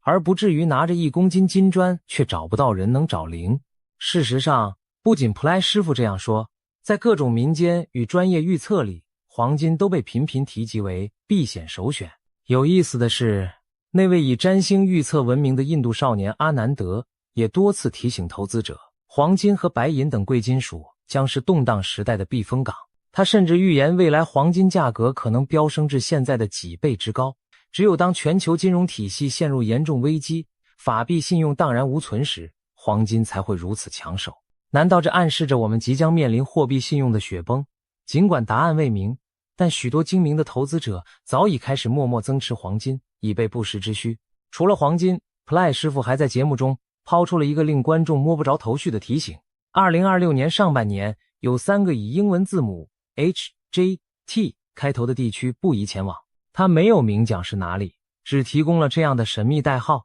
现场也笑称自己不方便多讲。这线索一出，立刻引发媒体和网友的大猜想。有人解读 H 是指 Hong Kong 香港或 Hawaii 夏威夷， J 可能是 Japan 日本或 Jakarta 雅加达， T 则联想到 Taiwan 台湾或 Turkey 土耳其，甚至 Thailand 泰国本身也在候选之列。在众多猜测中，香港、日本、台湾这组组合引起最多共鸣，因为这3地都位于东亚板块，且近年局势敏感。如果把它们放在一起考虑，仿佛勾勒出一幅亚太冲突或灾变的潜在地图。香港是中西角力场，日本是亚太强国，而台湾则是台海风暴眼，三者都可能在战争或灾难中受到波及。也有人认为 H 代表美国夏威夷，毕竟珍珠港的历史教训犹在。若是土耳其，该国正处地震带，今年初才遭强震重创。无论如何， Play 师傅卖的这个关子平添预言的神秘色彩，也提醒着大家在这段非常时期旅游要格外小心。或许在风险高峰期，减少不必要的远行是最明智的选择。听完如此众多的警示，许多人不禁要问，难道我们只能束手待毙，毫无招架之力吗？毕竟预言描绘的几乎是世界末日般的图景。然而 Play 师傅并没有让大家陷入绝望，相反，他希望人们能因此提高警觉，积极防范，以降低潜在灾难的伤害。他强调自己传递预言的目的不是制造恐慌，而是让有责任的人提前采取行动。所谓有责任的人，或许指的就是各国政府的决策者，也包括每一个对家庭负责的普通人。我们无力阻止地震火山，但可以加强建筑物的抗震强度，规划紧急疏散路线。我们无法掌控病毒变异，但可以完善医疗体系，储备医药物资。我们制止不了大国博弈，但至少个人可以备好生存必需品，做好最坏的打算。正如泰国文化中的一种信念，若坏事提前说出并引起警觉，人们采取行动后，事情未必会朝最坏方向发展。预言的价值正在于警醒大家，不要掉以轻心，在命运洪流面前争取一丝主动。因此 Play 师傅除了预测厄运，也提出了非常具体的避灾建议。他多次呼吁民众准备急难救助包或逃生背囊，并强调这不是危言耸听，而是真有需要。这背囊应放在家中随手可及的地方，内含一些维生基本物品，如重要证件的复印件、适量现金、常用药物、简易急救用品、手电筒、打火机、哨子、轻便雨衣、保暖毯，以及至少3天份的干粮和瓶装水。一旦发生地震或火灾，需要迅速撤离，拿起这个背包就能保障家庭短期的基本生存，不至于在混乱中陷入绝境。此外，他提醒大家将家中贵重物品和无法带走的重要文件储存在高处或防水防火的保险箱里，以免洪水或火灾突然来袭时将一切化为乌有。事实上，近年来在许多国家都兴起了所谓的末日准备者 Doomsday Preppers 运动，他们热衷于分享如何在灾难中生存的知识和技巧，从储存食物水源、自建避难地堡，到学习狩猎、钓鱼、野外取火等技能，可谓无所不包。在平时看来，这些举动也许有些小题大做，但若灾难真降临，正是这些准备能让人从容应对。许多经历过灾难的幸存者都表示，正因为提前准备了食品和发电机，他们才能在风暴断电时维持基本生活。由此可见，有备无患绝非陈腔滥调，而是面对未知风险的明智之举。除了物质准备之外，精神态度同样重要。Ply 师傅提到这些预言时，用了一个词来概括背后原因：共业。这是佛教里的概念，指众生共同造作的业力，招致共同承担的恶果。换句话说，人类集体的所作所为引发了这些灾难。比如战争源于人类的贪婪与仇恨，瘟疫大流行往往与人类过度干涉自然、生态失衡有关，极端天灾则和我们长期对地球资源的挥霍破坏脱不了干系。如果真是如此，那预言也是在督促我们反省自身。Ply 师傅强调，真正化解灾劫的办法不仅在于外在准备，更有赖于内在的觉醒和良知。当更多人心存正气，敬畏天地，敬畏生命，或许才能改变共业，让厄运减轻，甚至转危为安。当然，对神明的信仰与祈祷也是许多人在面对灾难时的重要精神寄托。无论信仰何种宗教，保持对天地的敬畏，对善良的坚守，往往能使人在乱世中保持理智和平和，这对熬过艰难时期至关重要。一些宗教团体则指出，当前世界的乱象与经典中的末世预兆高度吻合。无论是圣经启示录里战争、瘟疫、饥荒四骑士的降临，还是佛教所说末法时代众生共业的爆发，人类似乎正处在一个道德失衡、天灾人祸频繁的关口。如果相信这种说法，那就更需要我们每个人在精神上反省自身，重建信仰与良知，以期改变整体命运的走向。值得欣慰的是，预言毕竟不是注定的命运，而是对未来走向的推测和警示。人类历史上多次面临看似无解的危局，最终都凭借智慧和勇气闯了过来。黑死病横行之后，人类迎来医学革命；2次世界大战后，建立了国际新秩序。每一次大灾难之后，我们都在废墟上重建家园，并汲取教训。或许这也是烈马浴火重生寓意的体现。在经历苦难淬炼后，社会会产生反思和变革，从而获得新生。纵然未来几年乌云压顶，我们依然有理由相信黎明终会再临，前提是我们愿意行动，并团结一致迎接挑战。放眼全球，不止 Ply 师傅一人在预警未来的风险。西方著名预言家诺查丹马斯的百诗集曾留下许多隐晦的4行诗，被后人解读出对当今时局的不祥暗示。他的支持者声称，诺查丹马斯预言了从大革命到世界大战的一系列事件。虽然诗文晦涩难懂，但仍让人毛骨悚然。东方的推背图、马前课等古预言，也有许多耐人寻味的诗句，仿佛指涉当代。一些现代的科学预测模型亦描绘了相似的危机，例如气候学家警告，若不减排，21世纪中叶前气候灾难将难以逆转。军事专家则指出，当前地缘政治的紧张态势前所未有，意外擦枪走火的几率大增。可以说，在关键趋势上，预言与科学的结论并非毫无交集。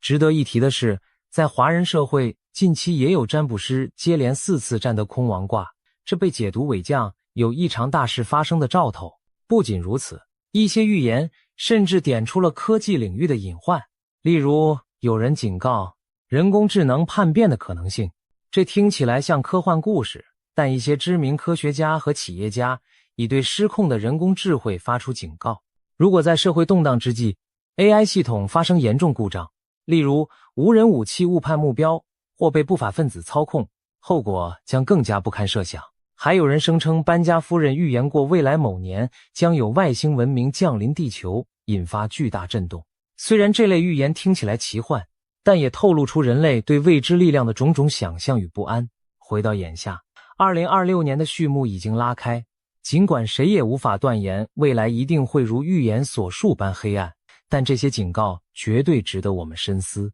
我们是否已经太久沉醉于科技和繁荣带来的安全感，而忽视了文明的脆弱？当今世界的和平与秩序其实比想象中更加不堪一击。一次疫情就能令各国封锁边境，一场战争即可推高全球粮价，一次金融风暴足以击溃千万人的生计。这些教训在最近几年已屡屡上演，然而人类往往健忘，危机过后又重回惯常的轨道，对风险掉以轻心。也许普莱师傅以及其他预言者的苦心，就是要我们别再麻木，别再侥幸。与其视而不见，不如将信将疑地做些准备；与其嗤之以鼻，不如留个心眼，提高警戒。2026年究竟会成为人类灾难史上的转折点，还是最终证实只是一场虚惊？这一问题恐怕只能留待时间去回答。但眼下我们能做的就是谨慎以对，不懈努力，尽可能为各种变局做好准备。在节目的最后，